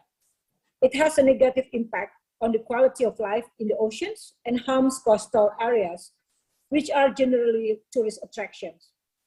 Indonesia has set up a National Action Plan on Waste Management through PRPRAS, or Presidential Regulation 97/2019, a National Action Plan on Handling of Plastic Marine Debris in the Ocean. Both are ambitious regulation which call for at least a 30% reduction of waste and 70% handling of waste by 2025. The aim of this regulation is so that land waste can be 100% accounted for, and we can see a 70% waste reduction in our ocean. The Ministry of Finance is committed to supporting the achievement of these targets by issuing several incentives that support the growth of the recycling industry, such as Government Regulation number 78/2019, concerning income tax facilities for investment in certain business fields and or in certain regions. The business fields covered by this regulation include the management and recycling of waste and wastewater. The Ministry of Finance also enacted fiscal incentives to encourage regional governments to reduce their plastic waste. Since 2019, the Special Allocation Fund rewards regional governments that have a proven record of reducing their plastic waste. The Fiscal Policy Agency of the Ministry of Finance also has taken an active role in exploring how fiscal incentives can be used to improve waste management in Indonesia and to progressively shift from a linear to a circular economy for waste management. For example, with the support from the ADB via the ASEAN-Australia Smart Cities Trust Fund, the Ministry of Finance has piloted a tool for analyzing the economic, environmental, and social aspects of different waste management strategies in the city of Balikpapan. This tool will be used to provide essential information for decision-making and necessary policy reforms and potentially applicable in other cities across Indonesia. In partnership with the World Bank, we have also explored the possibility of extending carbon taxes to plastic taxes. We realized that it is not enough. To meet its marine debris reduction targets, Indonesia needs around 18 billion in capital investments and an additional 100 billion in operating expenses per year for waste management and recycling system until 2040. To close the gap, the Ministry of Finance has developed several alternative financing, such as the issuance of global green sukuk, where waste to energy and waste management are among 5 eligible sectors to be financed by the green sukuk.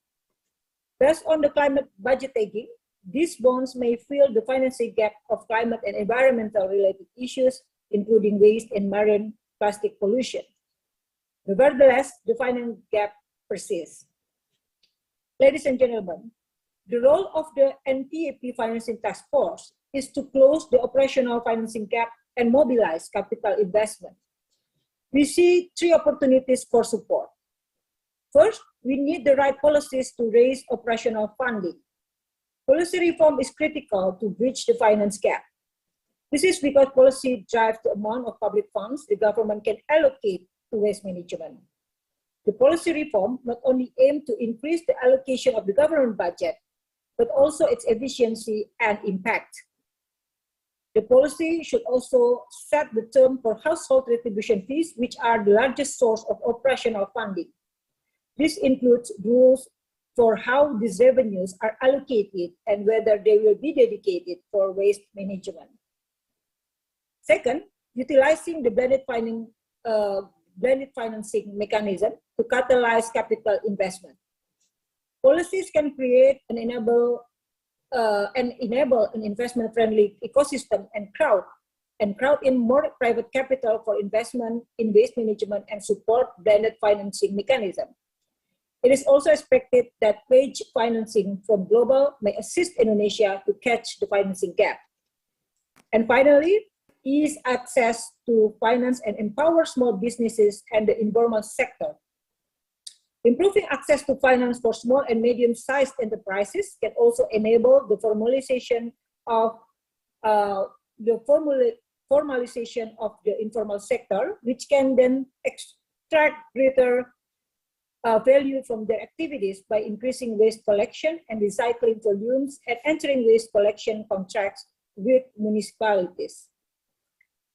Distinguished guest panelists, ladies and gentlemen, we will strive to work to reduce the financing gap for effective waste management and control in Indonesia.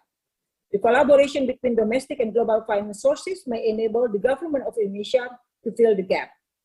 It is important to note that waste is not garbage to be thrown away and disposed of. Waste can be a resource. With the right incentives and framework, we can ensure its value is fully utilized. A circular economy from waste might create significant social, economic, and environmental benefit for the country. Finally, I would like to thank all the committee members for organizing this conference and ensuring that it proceeded smoothly. I wish you all have an engaging and fruitful discussion today. Thank you.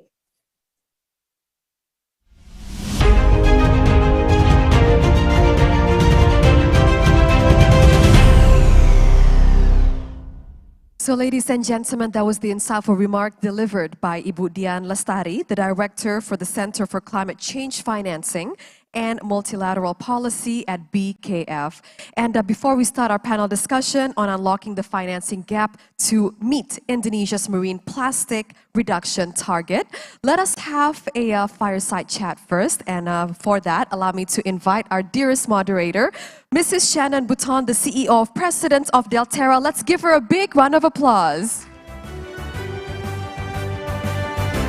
And ladies and gentlemen, along with Ms. Shannon Button, allow me to also invite to the stage Mr. Said Zaidansyah, the Deputy Country Director of Indonesia at the Asian Development Bank. Let's give him a big round of applause. And Ms. Shannon Bhutan, we're so excited to have you moderate the session, especially for the panel discussion later, as well as the fireside chat. And that stage and time is yours. Thank you. Are the mics working? Can you hear them? Okay. So I first want to start by thanking Ibu Dian for those wonderful opening comments. I think that helped to set the stage really well for the really interesting conversation that I hope we're going to have today on blended financing. So today, Pak Saeed and I will be co-hosting a panel on how do we close that gap on financing and reducing the plastic in the marine environments. So just to start, my name is Shannon Boughton. I'm the CEO of Delterra. Delterra is an environmental nonprofit on a mission to redesign human systems for the good of people and the planet. Founded by McKinsey & Company, we aim to develop innovative and scalable solutions to tackle the world's most complex environmental challenges on the ground and at scale. Here in Indonesia, as well as in Brazil and Argentina, through our work on Plastic IQ, we are helping companies to rethink their packaging strategies with an eye to circularity. And through our flagship initiative, Rethinking Recycling, we're working with communities to help put as much waste as possible back into productive use, including plastics and organics. And then we are also working with businesses to ensure that there are sustainable markets to reabsorb that material at a fair price on an ongoing basis. In this way, we aim to transform recycling and waste management systems, effectively improving environmental outcomes, as well as boosting circularity, benefiting health and livelihoods and the economy. We are committed to continue our work in Indonesia, and we are excited to have just announced a pledge with our consortium of partners, including the Minderu Foundation and WWF Indonesia, to scale towards a more circular southern Bali, aspiring to impact 2.5 million people, starting with the 600,000 residents of Badung Regency. I'm joined in hosting this panel by Saeed Zaidansha. Did I say that correctly? Perfect. Thank you. Pak Saeed is the Deputy Country Director of Indonesia for the Asia Development Bank. He's held a number of different roles at the Asia Development Bank, both in Indonesia and abroad, and previously worked as a lawyer at Baker McKenzie. Over to you to introduce what Asia Development Bank is doing here. Thank you, Shannon. It's really a pleasure for me to be able to co-host with Shannon and Delterra the second session on unlocking the financing gap to meet Indonesia's marine plastic reduction target. Asian Development Bank is a multilateral development bank that works across Asia and the Pacific. This is a bank that, I must say Indonesia has a substantial share in. It is the sixth largest shareholder. We basically work across different sectors. We are a bank with one balance sheet for our sovereign, non-sovereign, as well as PPP, public-private partnership. So, we do a whole swath of financing to support the development journey of our member countries, whether that's with the government as well as with the private sector. Now, in the context of our session today, which is basically talking about reducing marine debris, promoting basically healthy ocean, I'm pleased to inform that ADB in 2019 had launched a Healthy Ocean Action Plan. We did this in our annual meeting in Nandi, in Fiji, and the focus area of that Healthy Ocean Action Plan is to basically create sustainable tourism and fisheries, conserving marine and coastal ecosystems, reducing sources of marine pollution, and improving the sustainability of coastal infrastructure. Under the action plan, we pledge to be able to increase our support to our member countries in the amount of $5 billion by 2024. At present, we are on track based on the project pipeline that we have from 2019 until 2024. We have basically identified or we have accumulated around $4.6 billion in which, to around 27 DMCs, including in Indonesia. So in Indonesia itself, we've identified $243 million. We expect to do a little bit more than that, by 2024.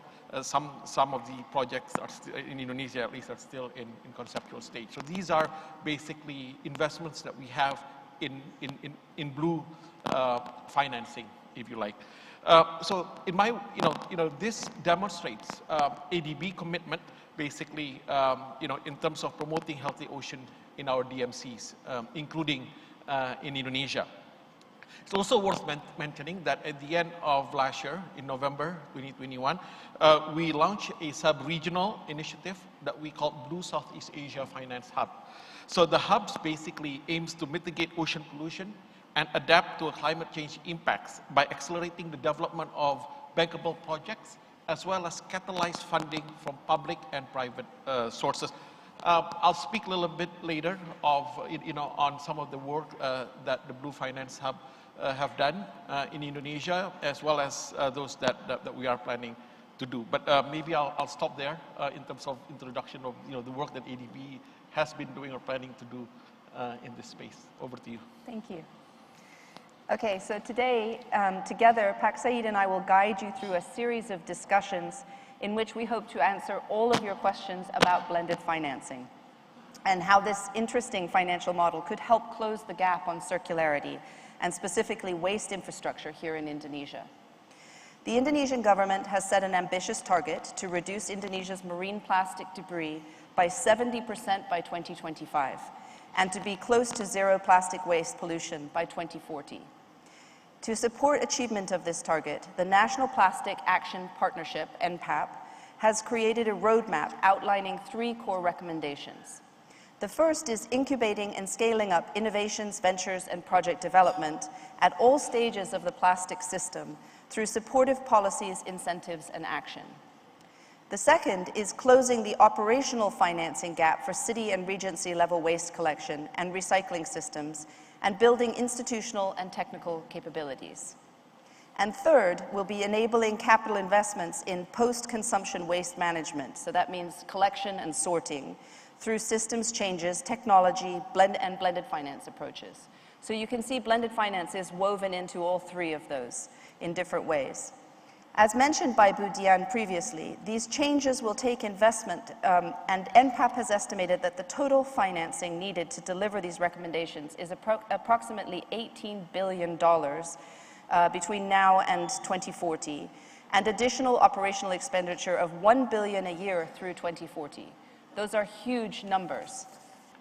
During today's discussion, we will draw on the experiences of our panelists to shed light on how we might be able to close the gap between currently available financing and what is required to make these broad-scale changes in Indonesia. So first, we're going to start with a brief fireside chat between Pak Said and myself to just set the scene for you on blended finance. So without further ado, let me ask you the first question. So in her opening remarks, Ibu Dian Astari touched on some aspects of what is needed to bridge that financing gap. She mentioned policy reform, blended finance, and support for informal workers and small and medium enterprises. What, in your opinion, are the key policy or regulatory reforms that are required to help bridge this financing gap? And what are some of the innovations you're seeing in this space that we should be trying to scale? Thank you, Shannon, for that question. I believe, obviously, the main policy needed for this is, would be policies that can stimulate investment in blue and in green businesses, as well as supply chain of the recycled material. Now, I'm pleased to note, that Ibu Dian, in her opening remarks, touched on this. I touched on some of the tax incentive that the government is embarking on, or has embarked upon, with regard to, let's say, development of recycling facilities, perhaps trying to promote solid waste management. So, these are, I think, steps in the right direction. I think, steps in terms of providing also tax incentive for innovations, particularly innovations in this space, is important.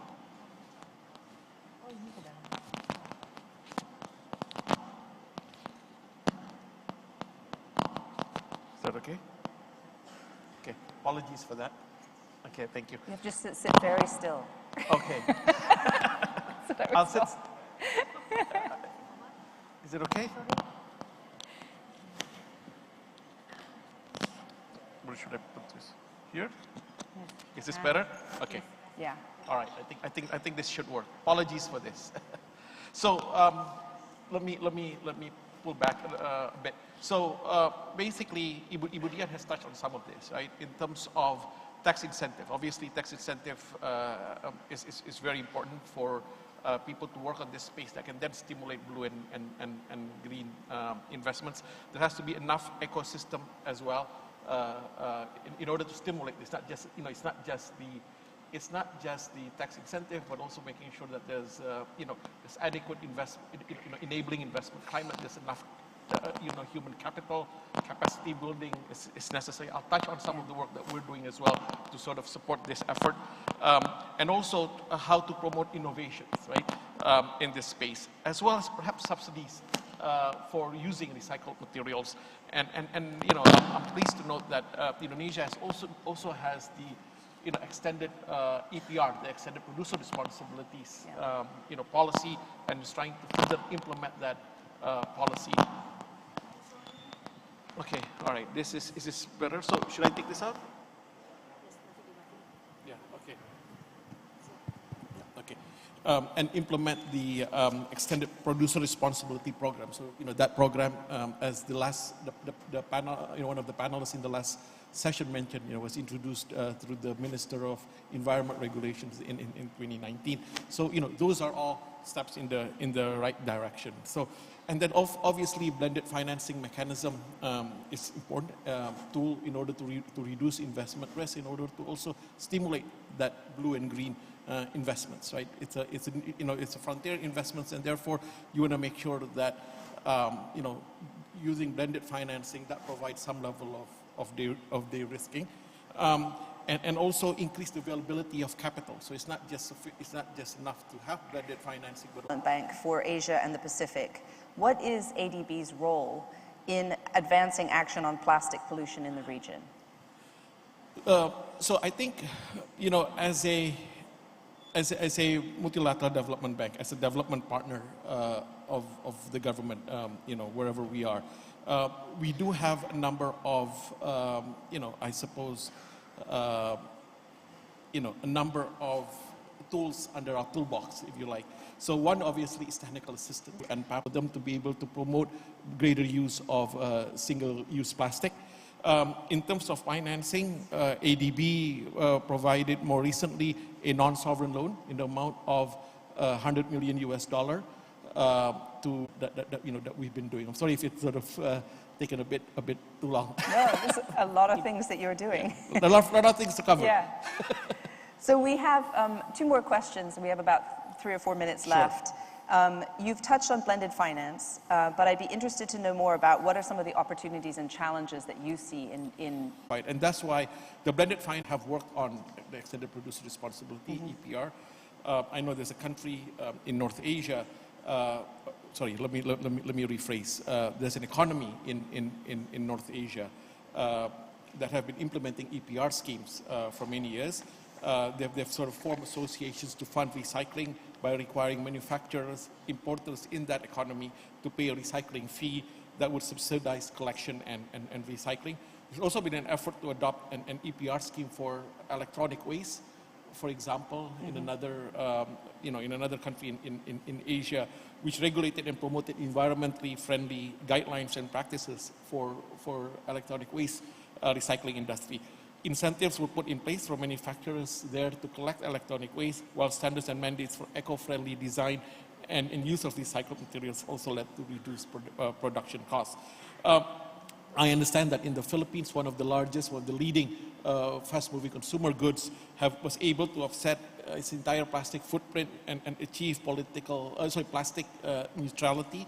So that is something that I think we can learn from. It's part of the EPR that they have taken, that they have initiated, not necessarily through regulations, but because they think it's good business.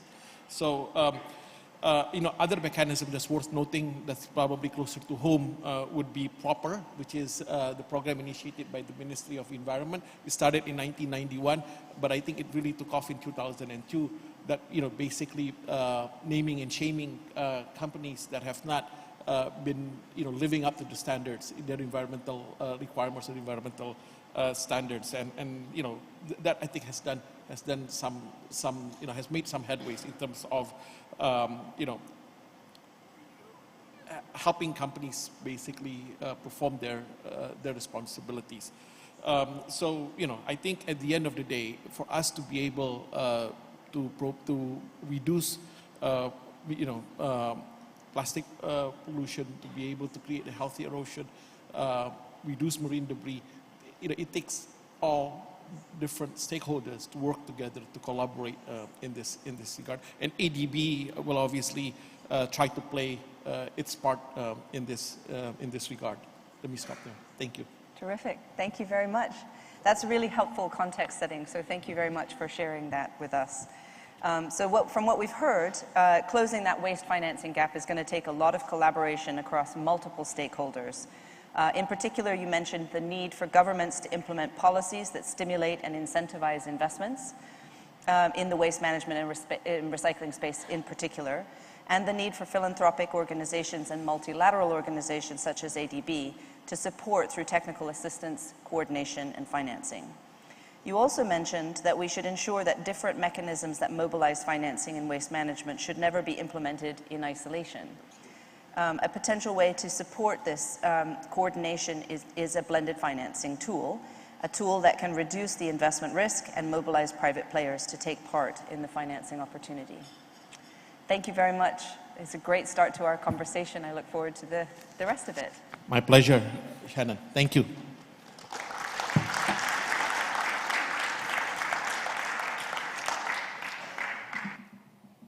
Thank you very much, Bapak Said Zaidan Shah, the Deputy Country Director of ADB. And thank you very much, Mrs. Shannon Bowton, for the excellently moderating this great session.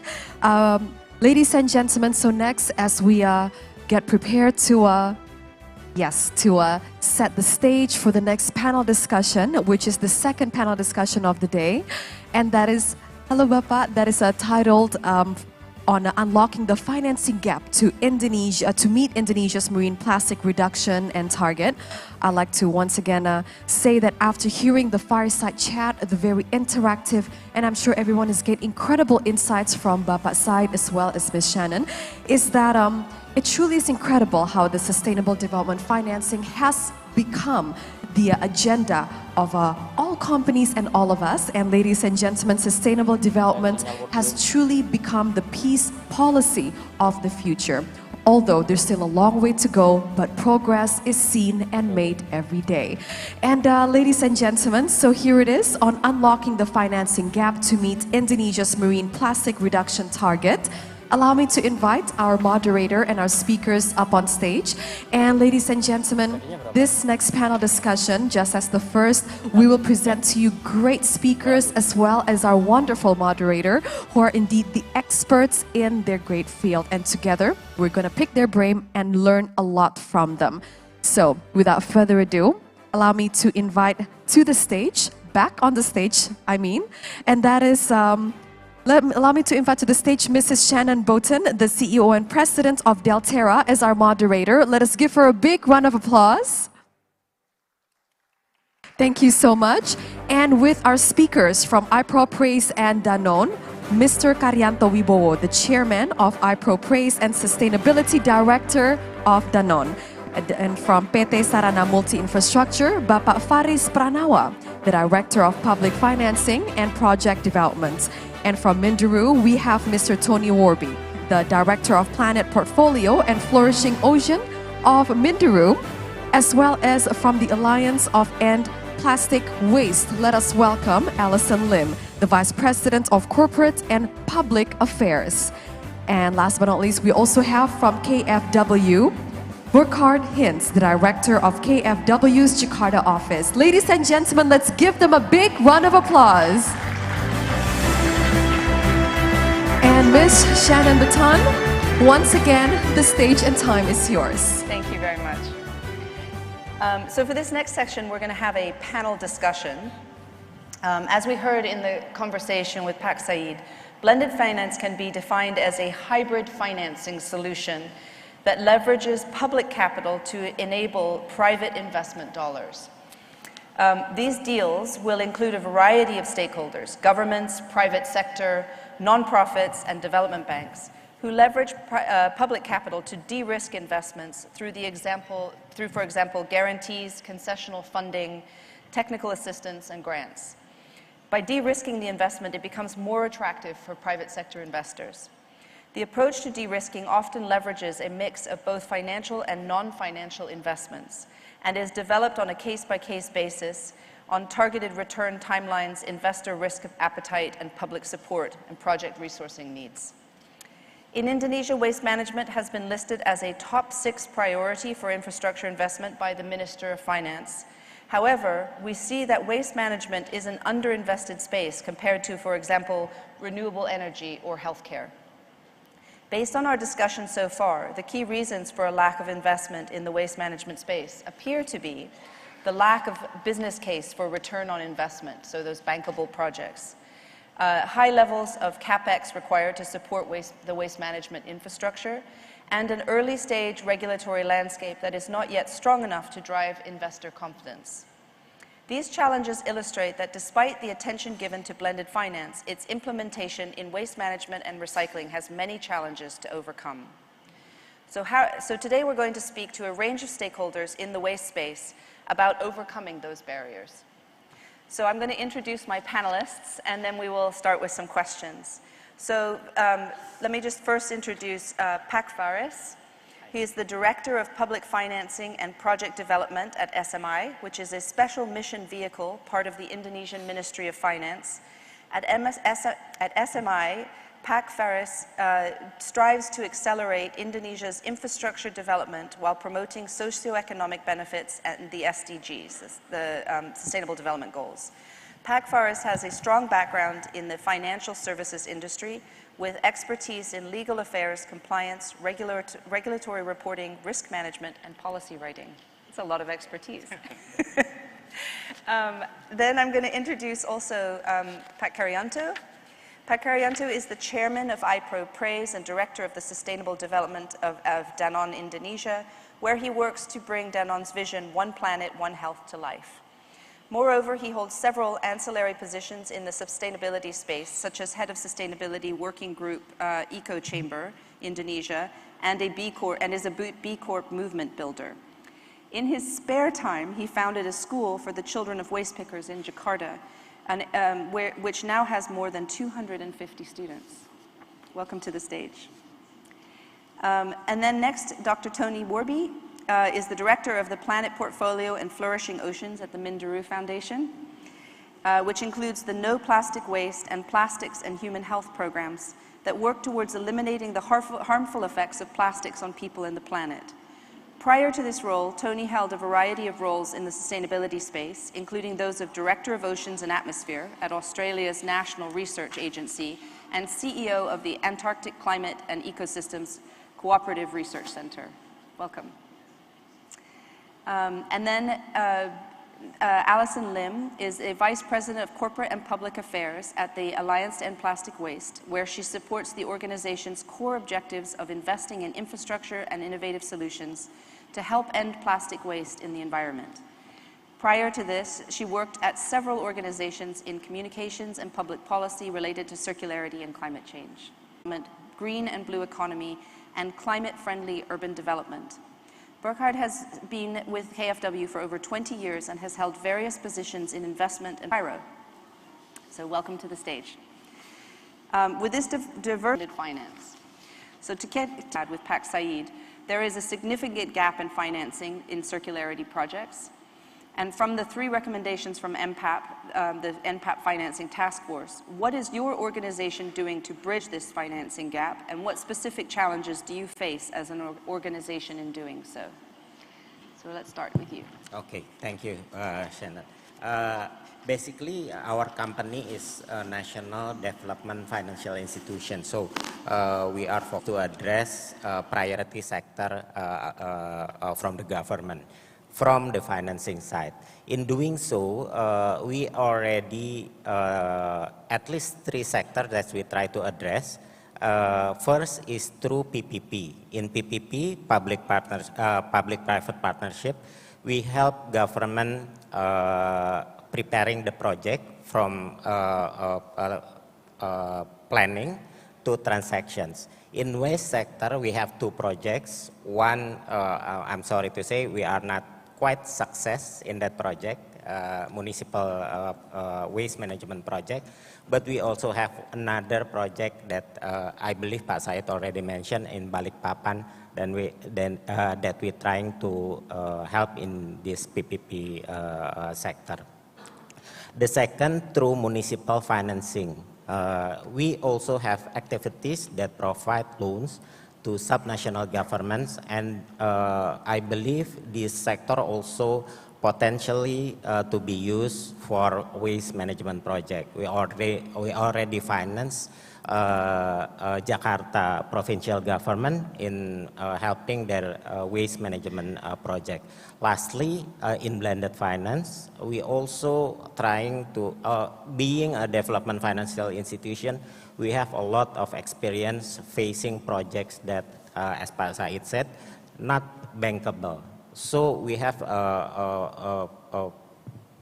try to meet these needs of national project or subnational project to help them prepare the documents, creating capacity building, providing grants, so to make those projects more bankable and more enable them to have financing from private sector including.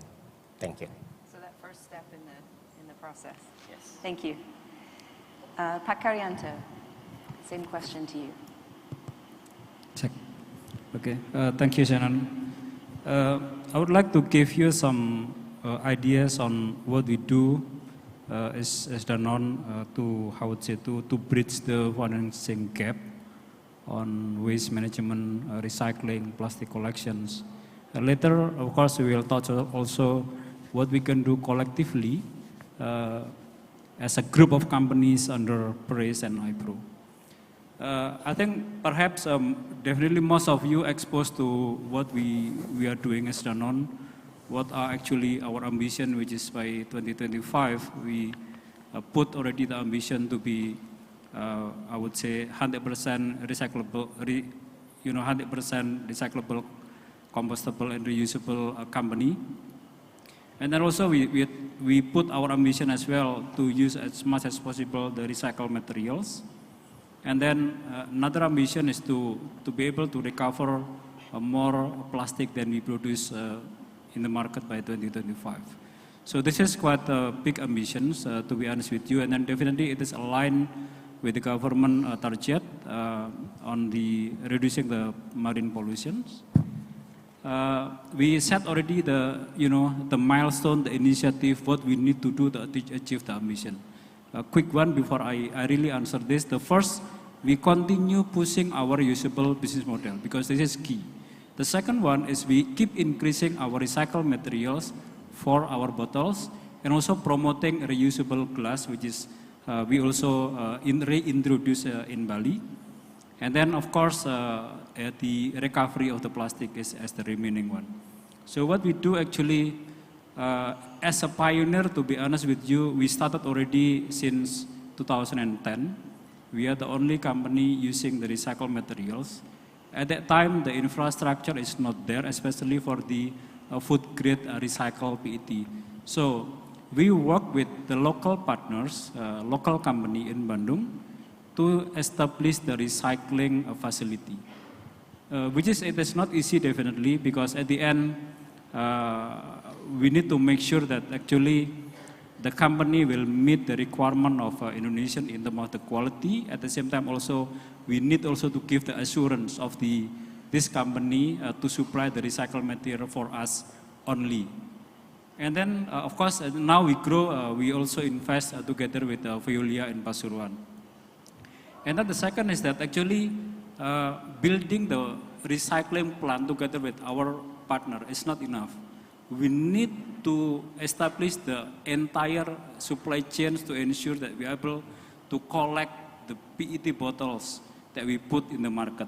So means that we need to work with so many different actors, from the informal sector, from the waste bank, from the TPSTR. So this is something that we need to do, and then it is a lot of work that we need to do. And then also that, you know, we need to go beyond. What does it mean? So we think that we need to think on not only collecting our, I would say our plastic, our PET bottle, but we need to go beyond. We are testing to work with the municipality on, you know, on the bigger scale on household collections. So this is the reason why actually we are investing on, you know, like the startup like Resiki, for example, to test the model, whether it is working, what is really the challenge, and so forth.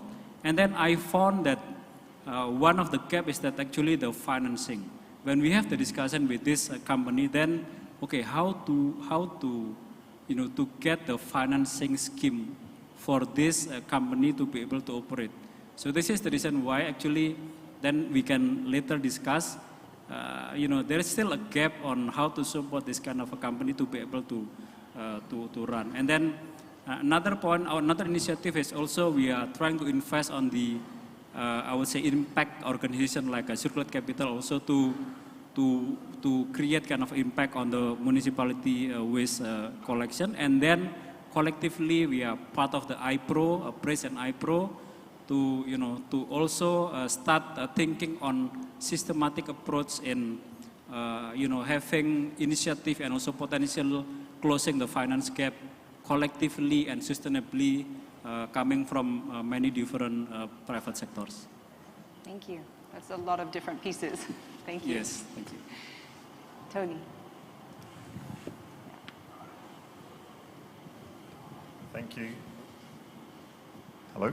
Yes. Thank you, and thanks, Shannon. Thanks for the opportunity to be here. I represent the philanthropic sector on this panel, and I work for a foundation called Minderoo Foundation, which is based in Perth, Western Australia. But we have very much a global ambition, if you like, to solving some of the most intractable issues that the planet faces, and plastic pollution is definitely one of them.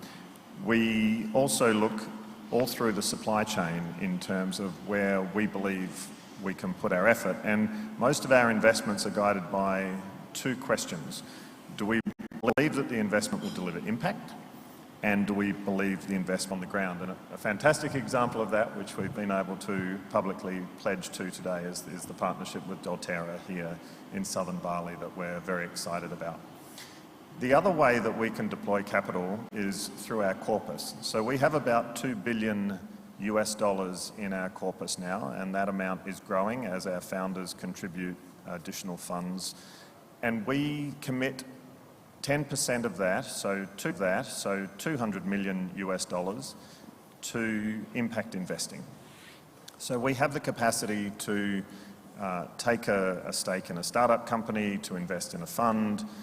We have a lot of flexibility in how we can deploy that capital. It does have to make a commercial return, but not as much of a commercial return as other investments that we would make through our corpus. So that's another way that we, as a philanthropic organisation, can be quite strategic in investing in new technologies, for example, opportunities for startups, a blue impact fund. So, for example, there's a blue impact fund called Ocean 14 Capital that's been recently established out of Europe, and we're one of the anchor investments in that fund. So there are a number of ways. We're very interested increasingly in the blended finance question. I know we're going to get to that later in the panel. The way that philanthropic capital can be deployed as high-risk capital, effectively, alongside capital from other sources, is something that we're very interested in, and we'll talk about that. Thanks. Thank you very much. Hi, thanks, Shannon. So the Alliance to End Plastic Waste is also in the philanthropic capital space, and we disperse mostly grants and sometimes some low concessional loans. The way we do it is we blend what we do in terms of distributing the funds in addition to providing technical expertise. So we look for good projects on the ground. For example, the one that we are investing in Malang Regency in Indonesia, where we've given a grant of $29 million to basically build an end-to-end integrated waste management system. So that's what we do in terms of as the Alliance. And we are very interested in the blended finance model. In fact, we've been contributing to, with a partner, Systemic, to develop providing input into their model for blended finance. Because we know that philanthropic capital is never going to be enough. If we are able to uncover the right business and operational model, the economic model for this, we will be able to scale our projects that much faster. We'll be able to replicate them a lot faster as well. Thank you. Well, thank you and good afternoon. Well, first of all, I'd like to congratulate the government of Indonesia and the organizers of this conference for addressing this topic, which one should say, unfortunately, becomes more prominent by the day. And Indonesia is simply too beautiful to allow plastic pollution to take over more and more. So as KfW, the German Development Bank, we are involved in infrastructure financing in particular. So we, for example, have already financed 4 solid waste disposal sites here in the country, state-of-the-art solid waste disposal sites, I should say, with composting plant, sorting plant, leakage treatment plant, and the whole lot. And in Malang is one of them. We have Jombang, Sidoarjo, and Jambi as the other places where we hope that they can serve also as a kind of role model and could be scaled up on a larger scale. What we see is that, what KfW is also getting involved in order to promote the issue of plastic pollution or to address it in a decent way, we provide funding, grant financing also for capacity building, but also feasibility studies and scoping and the whole package what is needed in order to set up such projects. Challenges we're also facing a lot, but this is a non-typical thing when it comes to any project where you also have to address change of behavior. This is always something particularly challenging. And when I talk about end-of-pipe projects, like the solid waste disposal sites, of course, the land issue is also always very crucial. And last but not least, we have, of course, a big number of players involved. Many stakeholders have a say in such an overarching topic to be addressed. And to get them all on the same page here and there is also a challenge. Thanks. Thank you. It's exciting to hear about 4 sites in Indonesia already. It's great. Okay, so we're going to turn to you again, Pak Faris. We've seen many blended finance cases for a variety of issues: sanitation, ocean management, renewable energy, all sorts of things. I'm curious to know how SMI sees the opportunity for blended finance in the circularity space, and especially the waste management space, and recycling as well. And in addition, upstream innovations for preventing plastic waste. What aspects of the work make it particularly well or particularly poorly suited for blended finance? Yes, thank you, Shannon. Actually, for the we haven't seen any.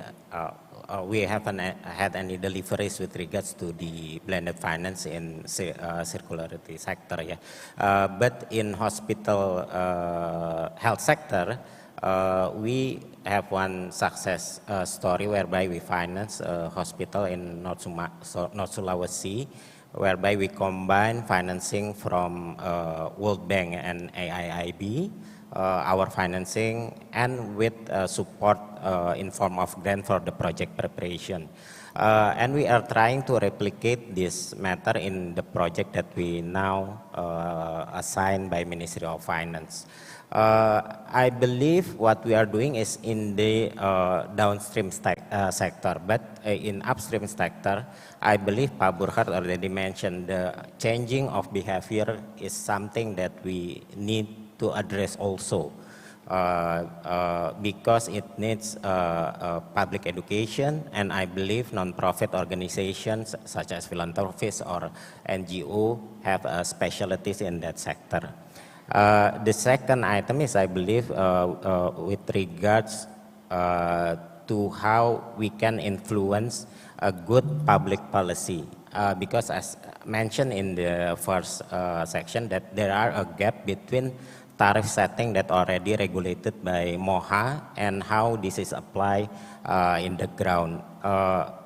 Water sector, health, waste sector have a high political exposure because it's directly affected the public. Yeah. So we need to also influence the municipalities in doing a better policy making. We in PTSMI have approximately 112 subnational government as our client.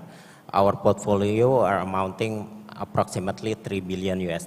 So, but with a small amount of waste project. So this is, I believe, that's something that we together can influence the subnational government to create a good policy. I think that's the area that I believe blended finance can put the area that blended finance will do well in helping the project. Thank you. Thank you. So once again, enabling policy becomes really important in your answer. Yeah. Okay, so we're going to turn to our two philanthropies now. You have both set ambitious targets to build big infrastructure projects. As you look for additional funding and are exploring blended financing, what are the challenges that you're seeing? So if we start first with Tony, given the finite financing resources, is there anything the Indonesian government can do better to position themselves to increase the capital drawn in via blended financing? Yeah, so great question. We have a project called See the Future, which is actually set up as a separate legal entity, but is largely funded by Minderu, but is also going to attract capital from business partners. We have a partnership with Amcor that's public and was announced a few months ago, and we're looking to partner with other brands.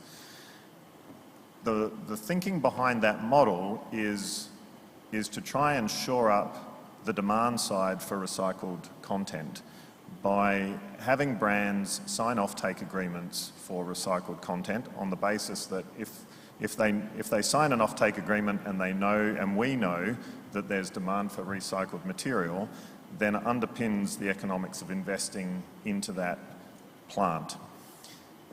One of the things that amazes me about this space is that given that the world is absolutely drowning in plastic, it seems paradoxical that one of the biggest challenges to establishing recycling infrastructure is uncertainty around feedstock. And the uncertainty around feedstock happens for a lot of reasons. It's either contaminated, or it's too mixed, or it's too dispersed, or, and in just about all cases, it's uneconomic to collect it and to sort it. And quite often you have to pay a gate fee when you have collected it and sorted it. And so the economics around that needs to change. And if we've got a demand for recycled content that helps to underpin the infrastructure, then we need to assure the supply of the material into the plant. So to answer your question, what can the Indonesian government do? Help, I think, absolutely take a systems approach. That's the number one thing. We can't pick away at different parts of the value chain and the supply chain of plastics. So we need the right leadership, the right advice, the right systems thinking to ensure that investments are delivering on a return and can be, whether it's an environmental return or a social return or an economic return, all of the above. And again, to come back to policy settings, I'd love to see minimum recycled content requirements legislated, not only in Indonesia, but lots of countries. We heard this morning, I think from Nestle, they want to reduce their use of virgin materials by 30%. That's fantastic. But there's no regulatory requirement at the moment to underpin that. So in a sense, it's a voluntary commitment. So I do think there's ambitious regulations, and why 30%? Why not 50%? Why not 100% eventually? We don't actually need to produce any more plastic in this world. from virgin feedstock. We can recycle everything that we need. So it's going to be a journey to get there, and I think increasingly the policy settings that we need, that's the responsibility of government, but I think there's a lot of us prepared to kind of come in and fund projects on that basis. Terrific, thank you. So our experience as the Alliance is it's a continuous learning journey. Every project that we've done, and we've done kind of like 50 projects in 30 countries at the moment, we're taking all the lessons and we're bringing it to the next one that we do. From our perspective, it's about finding the right economic model. If we never have that right economic model, it's going to be virtually impossible to attract a DFI or even private sector finance into the space, because private DFI or blended finance, regardless of whoever comes in, they're going to look for a return. And so from our perspective, it's about the enabling policies. One of which, what we've learned is the need for household collection contributions, because collection is by far the most challenging part of the work that we do. Finding the materials to be sold on at market rates into that competitive market. And on the part of governments, it's the contribution that they can continue to give to operating expenses, because it's easy for us to go in and do the capex and to do the first few years of the operations and to continue to fund that. But if you're going to have a working system, a commercially, economically viable system in wherever location you have your project, what you actually need is something that will ensure its longevity, and that is, I think, household waste collection fees, and the other one would be continuous investment by local governments into that system. Terrific, thank you. We actually see at Delterra too that about 80% of the money coming into a lot of the TPS3Rs is from those household collection fees, and the rest of it is made up from the sale of the recyclables. So you absolutely need the public to be paying a portion of this as well, provide that service. Okay, so now we'll come back to SMI and KFW. So as Mindaru and the Alliance mentioned, a regional government play is important role in blended finance and improvement of the waste management and recycling system as a whole. So, Pak Faris, what do you believe is the most effective way to involve the different levels of government? Capital seems to flow to the national government, who allocates it to regional governments in Indonesia, and then on down to the municipal and sub-municipal levels. Could you imagine a feasible model where capital is allocated to regional governments directly, despite the potential lack of return on investment on these types of investments? Well, yes, not directly, but we have a model that already implemented, whereby the capital can be allocated to each subnational government through loans mechanism. This model are financed by World Bank and IIB, as I mentioned before, and also have blended finance area whereby grants are embedded in this facility. So I believe this is still the best model to channel capital to the subnational government rather than waiting from the state budget. Yeah. So financing through financial intermediary, I believe, still the best, the most effective way to finance the capital needs for waste management. But I believe there are also alternatives whereby multilaterals may directly finance to the financial intermediaries, not through the national government, but also we have to discuss what this mechanism affect the pricing, because as we understand, pricing is still sensitive for the subnational government. So there are two models, through national government to the financial institutions, or directly to the financial institution, development financial institution, to channel it to each subnational government. Thank you. Perfect, thank you. Yeah, actually, when it comes to the implementation and the design of projects,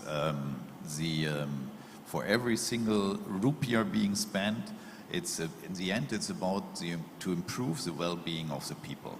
And taking this into account, and when designing a feasibility study, the regional government, of course, plays a crucial role. And as KfW, we are not implementing projects, but we are financing. However, we see ourselves as an honest broker, and we try to involve all the relevant stakeholders from the very beginning. And our experience is to be as transparent as possible when it also comes to the terms of reference for the feasibility study. To tell the people from the very beginning also to take them on your side in order to have a successful and sustainable project. It's required to have, to take the people, be fully transparent, tell the people that there will be fees to be paid, tell them that there will be trucks moving through the city, yeah? Tell them that we need a big chunk of land for, let's say, when it comes to an end-of-pipe project. And it's also about behavior change. But there, the regional governments, of course, play a very crucial role. And once one reaches a stage where they are convinced that it's worse, in a trade-off situation where funds are limited, so you can choose, do I build a road, do I build a marketplace, do I build a nice maybe function hall, or something which seems to be more relevant in the short term. However, when it comes to solid waste disposal, solid waste management, there one needs to have a, let's say, in close cooperation with NGO, very crucial role. But I had challenges to understand your question. In close cooperation with all the relevant stakeholders, and once again, I would also say here, transparency is actually key. Just to say very openly what the challenges are, where the risks are, also when it comes to implementation and financing. Perfect, thank you. Did you want to add? Yeah, so I think from this space, I think what we do as a nonprofit is actually to de-risk some of the investments that are being made. So what we do is offer the technical expertise to look at very early stage developments, test and sort of get to the point where we have a proof of concept before it moves on to other financial institutions.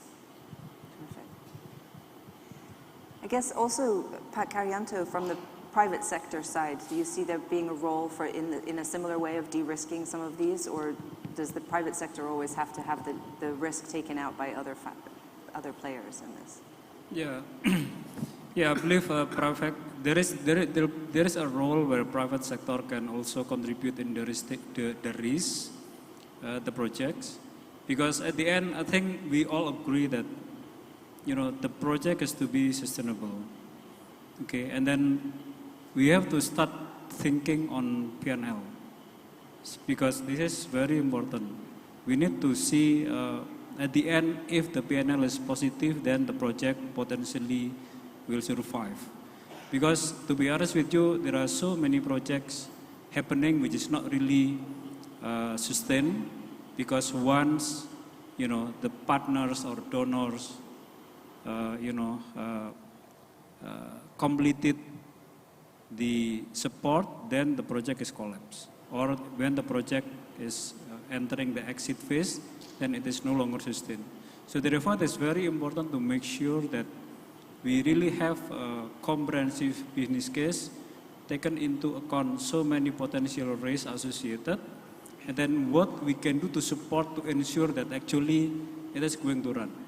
And we have some experience already, like even as PRES, as iPro, we are trying to really working together with the partners to ensure that it is going to be sustained once we exit from the project.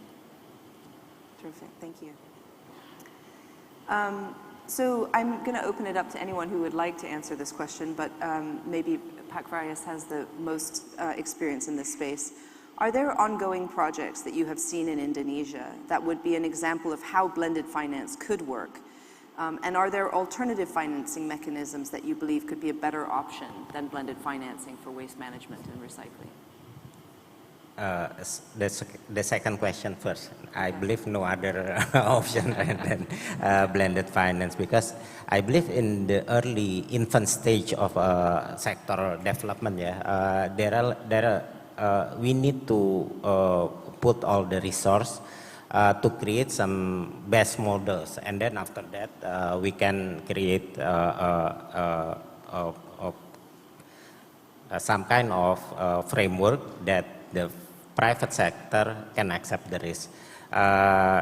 Maybe the example is when we SMI helping development of Trans-Sumatra toll roads. At the beginning, we are the only one financial institution who are willing to finance the project since we are a DFI. But for the latest project, even SMI could not have any portion because the private sector already comfort with the project. So with regards to blended finance, as I mentioned, our North Sumatra project, North Sulawesi Hospital project is one of the example that blended finance work well, whereby multilaterals, government, provincial government, and donors helping the project documentation so the project success to gaining or obtaining funding. We have one other project, as I mentioned, Balikpapan Waste Management Project. And I believe it's still open to see how blended finance will help in this project, and we as a project development facilities providers are open to have discussion to have blended finance help this project also. Thank you. Perfect, thank you. And so, Pak Karyanto, in your capacity as IPRO Praise Chair, have you seen projects in the waste management and recycling space where private players are participating? And then what are the defining factors other than return on investment that private players are looking at before investing? Is there an aspect of regulatory push from this sort of thing? Yeah. From this morning presentation from World Bank, I think it is very clear. It is kind of setting a context on what is the issue in Indonesia related to plastic pollutions.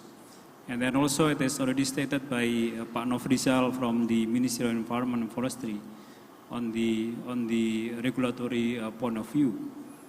So this is actually something which is really becoming kind of a push for the private sectors to contribute more, and because the concern is growing. I mean the growing concern on this topic, and then I truly believe that because this is my experience as part of PRAISE and also IPRO, more and more companies is aware and also willing to be part of the solutions, which is to really it is kind of a gesture as a corporate citizens. Then there are many projects already, actually, to be honest with you, happening by individual company, and also we think that basically doing it together, it will be much more, bringing much more impact.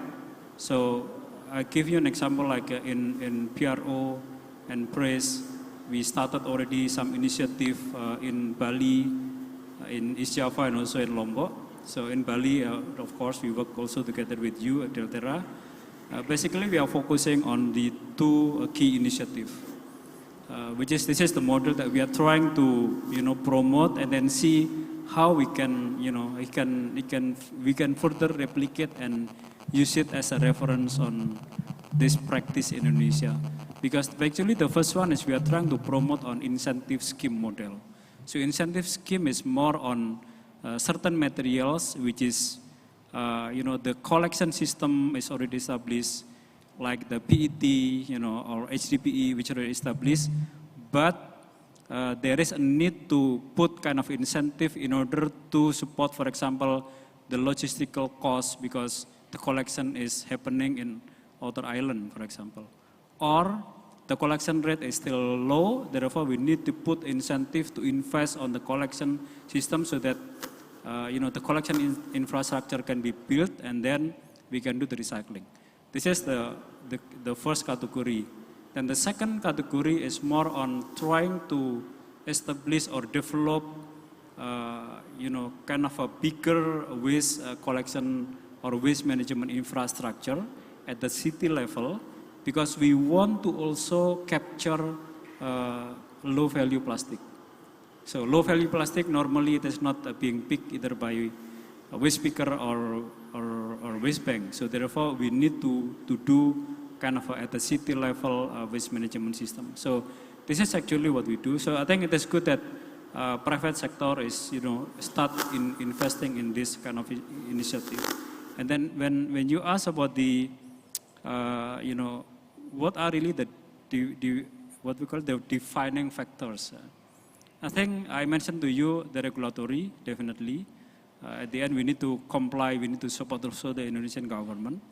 And then I think now more company, because they are especially driven by multinational, we are also pledged as part of, for example, like the Ellen MacArthur Foundation Alliance, we have already kind of an internal target on circularity, on plastic neutrality, for example. So we need to make it happen. And then we as a private sector as well, when we are talking about the financing, actually we are trying to explore possibility or options on having the right model on financing on waste management.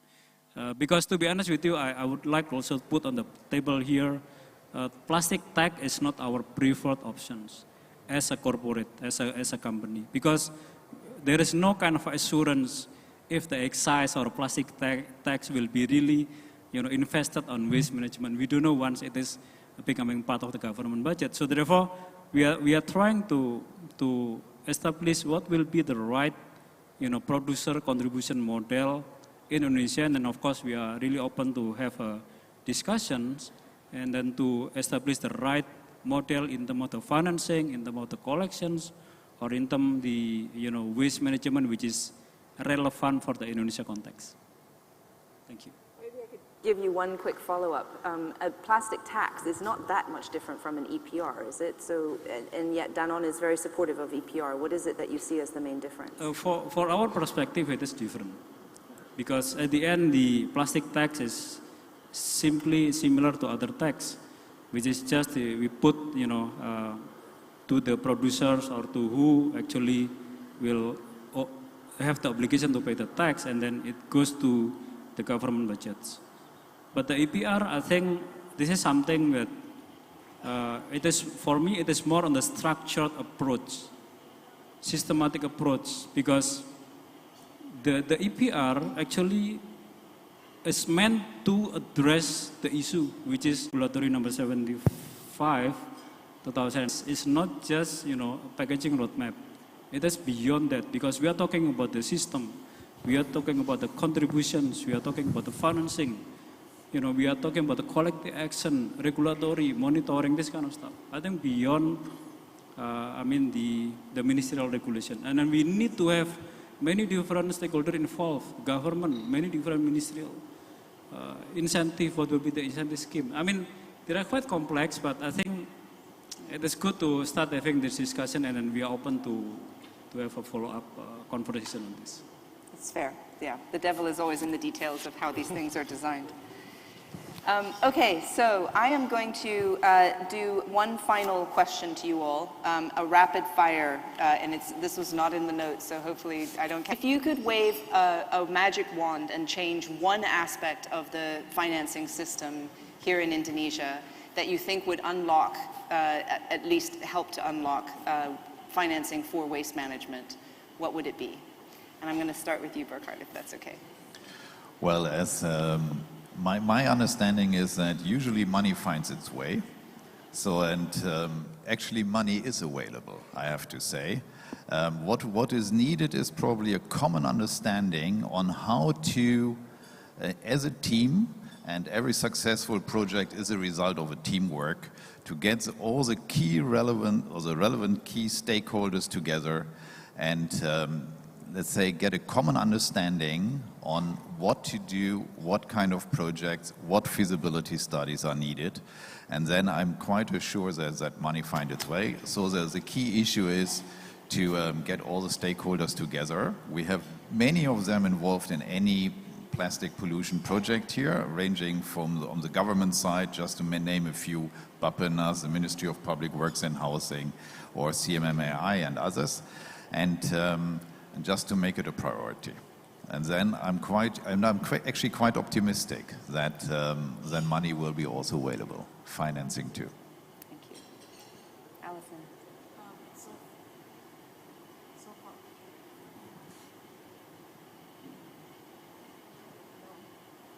Take that one. So from our perspective, it is a case of making waste management a priority investment area. So that's one. And then the second would be to look at the operational costs, which would include things like the OPEX and household collection fees, as well as continuous sustenance from government to keep the system going. Thank you. So this is easy to say and hard to do, of course, but we need to commoditize used plastics. The challenge at the moment is just about every piece of plastic we use has a negative value as soon as we've used it. When someone throws away a water bottle or a plastic bag, it's because it's not worth anything to them, and when the next person walks past it and doesn't pick it up, it's not worth anything to them as well. So we have to change the economics somehow around plastics. EPR, perhaps one way. I know there's various ideas of levies and taxes that people have obviously different ideas about, but you know, as long as used plastics aren't worth anything, we've got this huge challenge. So changing the economics around that, I think, is key. Thank you. Since we discussed about the financial, so I think definitely how to ensure that the financial investment on waste management will be efficient, will be cost effective, and of course transparent and accountable manner. This is key, because this is something that we need to make sure to ensure that it will be sustainable, financially sustainable at the long run.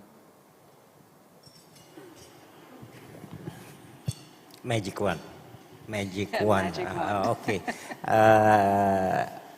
I believe public understanding that not only for plastic, but waste is our problem, and it's already real in Indonesia. The problem is we cannot see every day that waste is our product. Yeah. So I hope, I wish that public understanding will be better. So we need a lot of campaign, public education, and therefore the public will also, how do you say, asking what is the government doing, local government doing, local parliament doing to address this issue.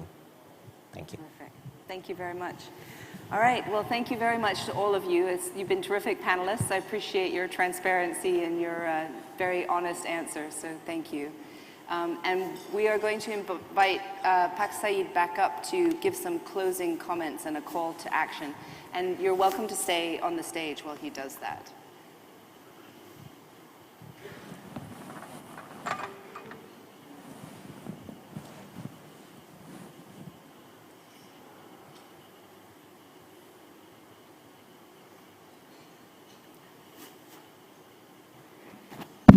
Sorry, apologies. Thank you, Shannon. And you know, I thoroughly enjoyed the robust discussions that we just had with our 5 panelists. You know, they all come from a variety of background, and they all came and provided from their perspectives the different opportunities and challenges to basically address the issue of how to you know, achieve the target of reduction of marine debris by 70% in 2025. Here I'd like to sort of highlight some key points that I noted from, you know, the discussions that we just had. For development institutions, such as, you know, KfW, ourselves, and as well as government special mission vehicles, such as PTSMI, I think the onus is to continue to innovate and create blended financing mechanism, as well as other de-risking facilities to catalyze capital investments in plastic pollution reduction. This is easier said than done. So we need to work at both the national and subnational level, as well as on the upstream and downstream part of the plastic value chain. We should work closely with the government and the private sector to support the identification and design of bankable waste management investments. For government, the priority needs to be on policies which close the operational financing gap and ensure the commercial viability of solid waste management. This includes setting the terms of household retribution and collection fees, as well as ensure that collection fees are sustainable for regencies or municipal governments.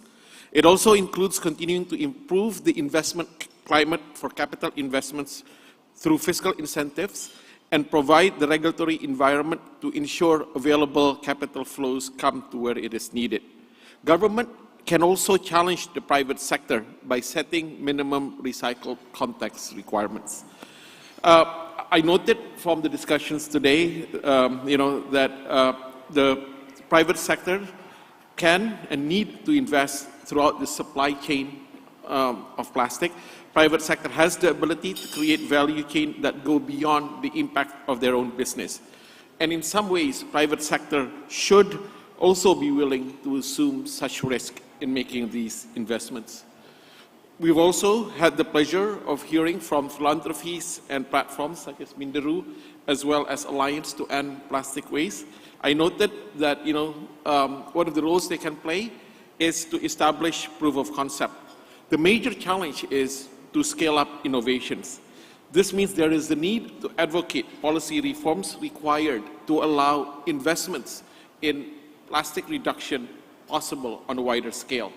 There is a need for philanthropies as well as platforms such as Minderu and Alliance to End Plastic Waste work together with other financing institutions who can meet long-term financing needs of circular projects as they grow and evolve. What is most abundantly clear from the session today is the importance of collaborations between the different players that we've heard. And this is why we are all coming together in this session. We must take advantage of each other's strengths and compensate for each other's weaknesses. It is to this end that I would like to call for renewed energy and spirit among the partners of NPEP. In my view, NPEP is a unique platform for coordination of all the different stakeholders. This is a prerequisite, the cooperation between the different stakeholders to ensure sustainable and widespread action. ADB remains deeply committed to continue to support the NPEP, including by co-chairing the Financing Task Force, because we believe in NPEP's goals and vision. Please join me today in committing to ever greater and deeper partnership among us all. As Ibu Dian, my co-chair in the Financing Task Force, put it well, as when she said, waste is not rubbish. It can actually be resource. If we can overcome the current challenges that we face, and when we can do that, we will be richly rewarded environmentally and economically. Thank you, everyone.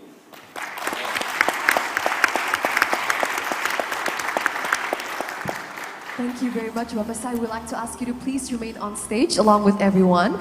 And ladies and gentlemen, next to hand over a token of appreciation to our moderator and speakers, allow me to invite to the stage Mr. Rofi Al-Hanif, the Assistant Deputy Coordinating Minister for Waste Management of the Coordinating Ministry of Maritime Affairs and Investment of the Republic of Indonesia. Let's give him a big round of applause, everyone. Thank you so much, Bapak Rofi. Very interesting. Yes, ladies and gentlemen, we would like to sincerely thank our dearest moderator for excellently moderating this great session. Very interactive and very effective, and I hope that everyone has gained incredible insights from all of our speakers.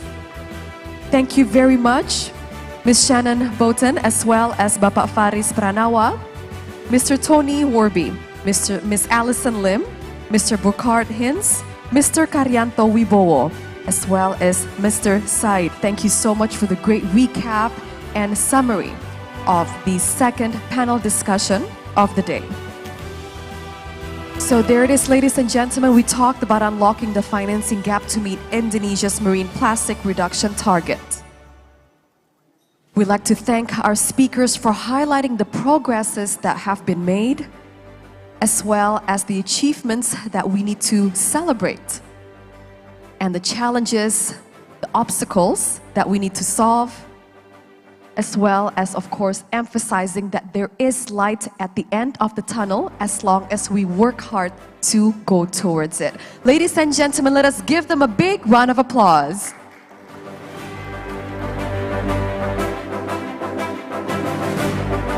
Terima kasih Bapak, thank you so much gentlemen, thank you Ibu, thank you Ms. Lim. Wonderful session everyone, and we'd like to specifically thank Ms. Shannon Boughton for excellently moderating this very interactive session. Thank you so much. And ladies and gentlemen, as we almost come to a close or to the end of our event, allow me to invite to the stage again, and that is Mr. Rofi Al-Hanif, to come up to the stage again for a closing remarks, Bapak. Thank you so much. Ladies and gentlemen, here it is, Bapak Rofi, to deliver the closing remarks of the first day of our event, and that is the Road to G20 on beating plastic pollution from source to sea. Bapak Rofi Al-Hanif, the floor is yours. Terima kasih. I don't think if it is a closing remark, I just summarizing some take home from this today's discussion. Assalamualaikum warahmatullahi wabarakatuh. Selamat siang Bapak Ibu semua, salam sejahtera, Om Swastiastu. Yang kami hormati semua Bapak Ibu yang hadir pada hari ini, yang masih bersedia meluangkan waktu kegiatan hari ini. Saya melihat familiar faces here, Pak Ambassador, kemudian Bapak Ibu semua. Terima kasih. Saya lupa mungkin mention dari tadi pagi bahwa kita ada PPIP juga dari TNI AL, rekan-rekan. Mungkin perlu berdiri Bapak.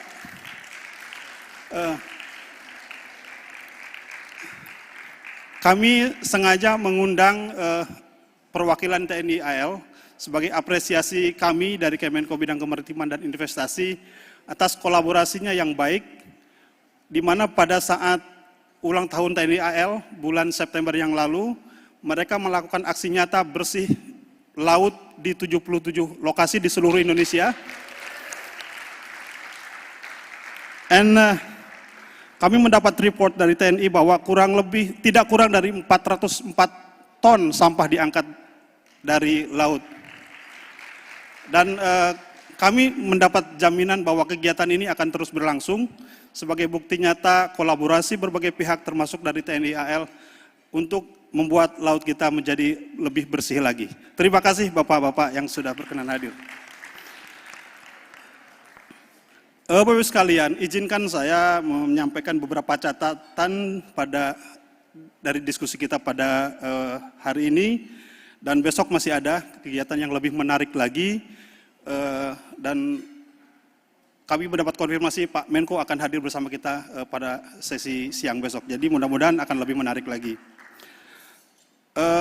Bapak-Ibu sekalian, pada sesi 1 tadi kita bicara mengenai enabling policy for the acceleration of circular economy. Sudah ada peraturan pemerintah yang mendorong dalam solusi pengurangan sampah plastik.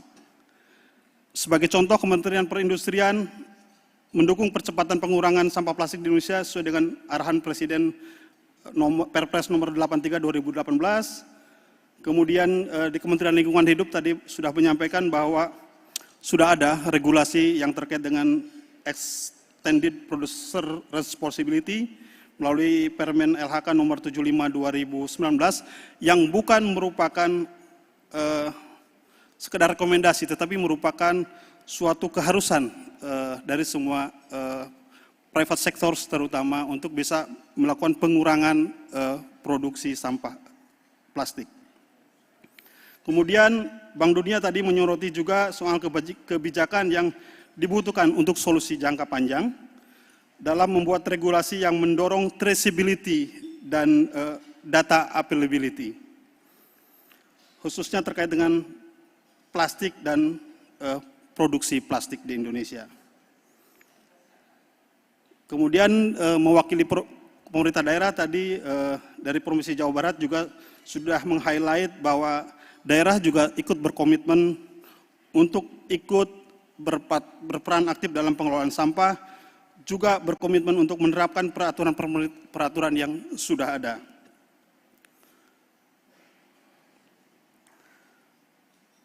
Pada sisi satu menunjukkan bahwa terlepas dari regulasi yang ada, seluruh stakeholders turut andil dalam pelaksanaan dan dibutuhkan enforcement yang lebih kuat lagi. Pada sesi kedua, sesi unlocking the financing gap to meet Indonesian marine plastic reduction target, tadi kita bisa lihat bahwa pengelolaan sampah khususnya terkait dengan solusi sampah plastik membutuhkan dana yang cukup besar. Dalam financing roadmap NPAP disebutkan bahwa kita membutuhkan tidak kurang dari 18 miliar dolar untuk bisa mencapai target pengurangan sampah plastik di tahun 2025. Kementerian Keuangan juga berkomitmen dengan peraturan pemerintah nomor 78 tahun 2019 tentang fasilitas pajak penghasilan untuk penanaman modal di bidang usaha tertentu dan daerah tertentu. Ini adalah salah satu insentif yang diberikan nanti untuk industri yang terkait dengan pengolahan sampah. Kemudian dari panel juga barusan kita bisa mendapatkan bahwa blended finance sangat dibutuhkan untuk menutupi gap dari pendanaan yang ada. Namun masih banyak sebetulnya mekanisme lain yang bisa yang diperlukan. Misalnya bagaimana mekanisme de-risking juga dibutuhkan untuk membuat bisnis model yang layak untuk investasi dalam jangka panjang.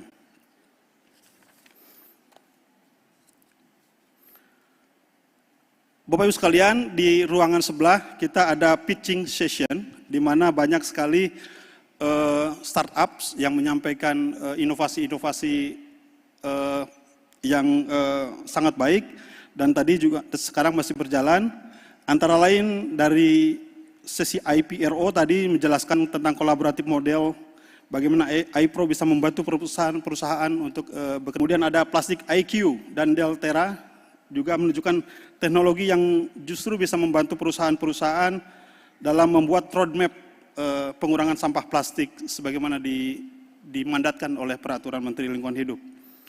Dari CSIRO dan Plastic Innovation Hub tadi menyampaikan juga ide-ide inovatif yang sudah diinkubasi yang akan mendorong lebih banyak lagi solusi kreatif dan inovatif di masyarakat.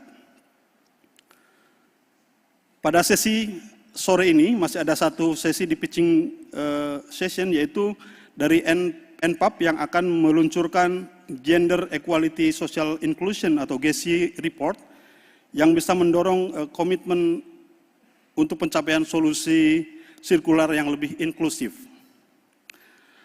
Bapak Ibu sekalian, saya kira dari dua sesi ini kita bisa mensintesiskan bahwa baik pemerintah, swasta dan masyarakat sudah hadir dan memiliki komitmen yang kuat untuk berpartisipasi dalam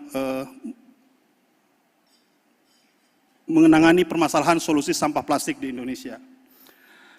Kami berharap dengan adanya diskusi informatif mengenai pendekatan regulasi finansial dalam penyelesaian masalah persamaan ini, kita semua akan memiliki gambaran yang lebih baik lagi mengenai peran pemerintah, swasta, masyarakat tentang sumber daya apa saja yang bisa kita gunakan untuk mengubah sistem pengelolaan sampah menjadi lebih baik. Saya kira. Terima kasih banyak.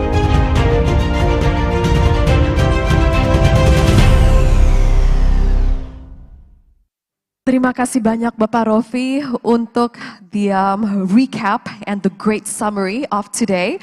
And distinguished guests, ladies and gentlemen, And as Bapak Rofi has stated, do not forget to visit the pitching room, Bapak, ya, as well as the exhibitions to get and gain more insights regarding what the exhibitions are all about, as well as to network with the great company that is around you, especially 2 days of the pandemic.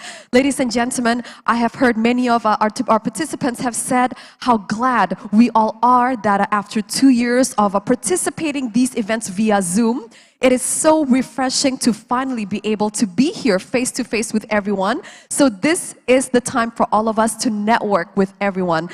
So, ladies and gentlemen, on top of that, would also like to sincerely thank the TNI AL. Terima kasih banyak Bapak atas kontribusinya.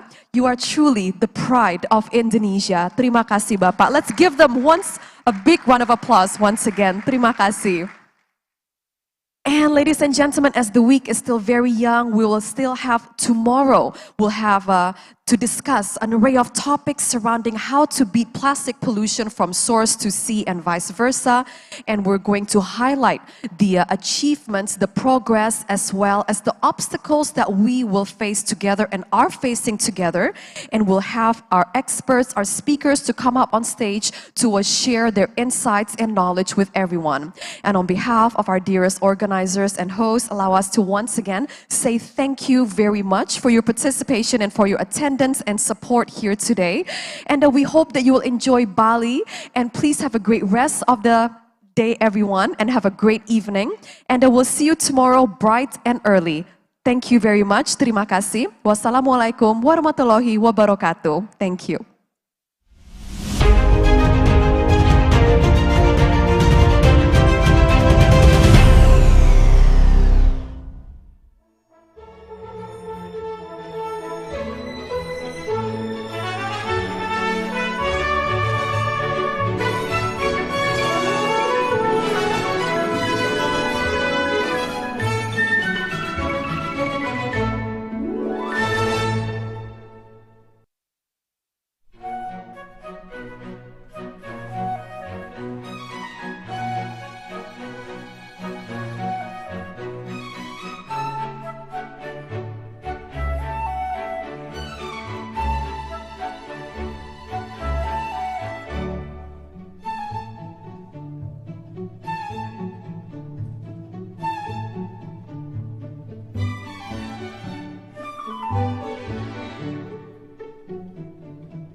Nofri, ini ada yang buat sebentar lempar. Iya. Presentasi buat yang besok. Oke, Bapak Mia. Cek. Cek, tes. Masa sih? Sudah on, Kang? Sudah on? Sudah, oke.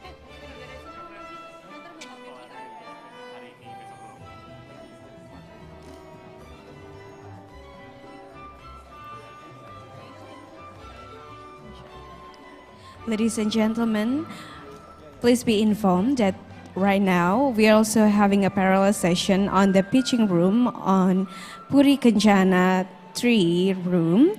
There is a report launching from NPAP GESI. So if you guys want to, you can go to the Puri Kencana 3 room to see the NPAP GESI launching GESI report. Thank you.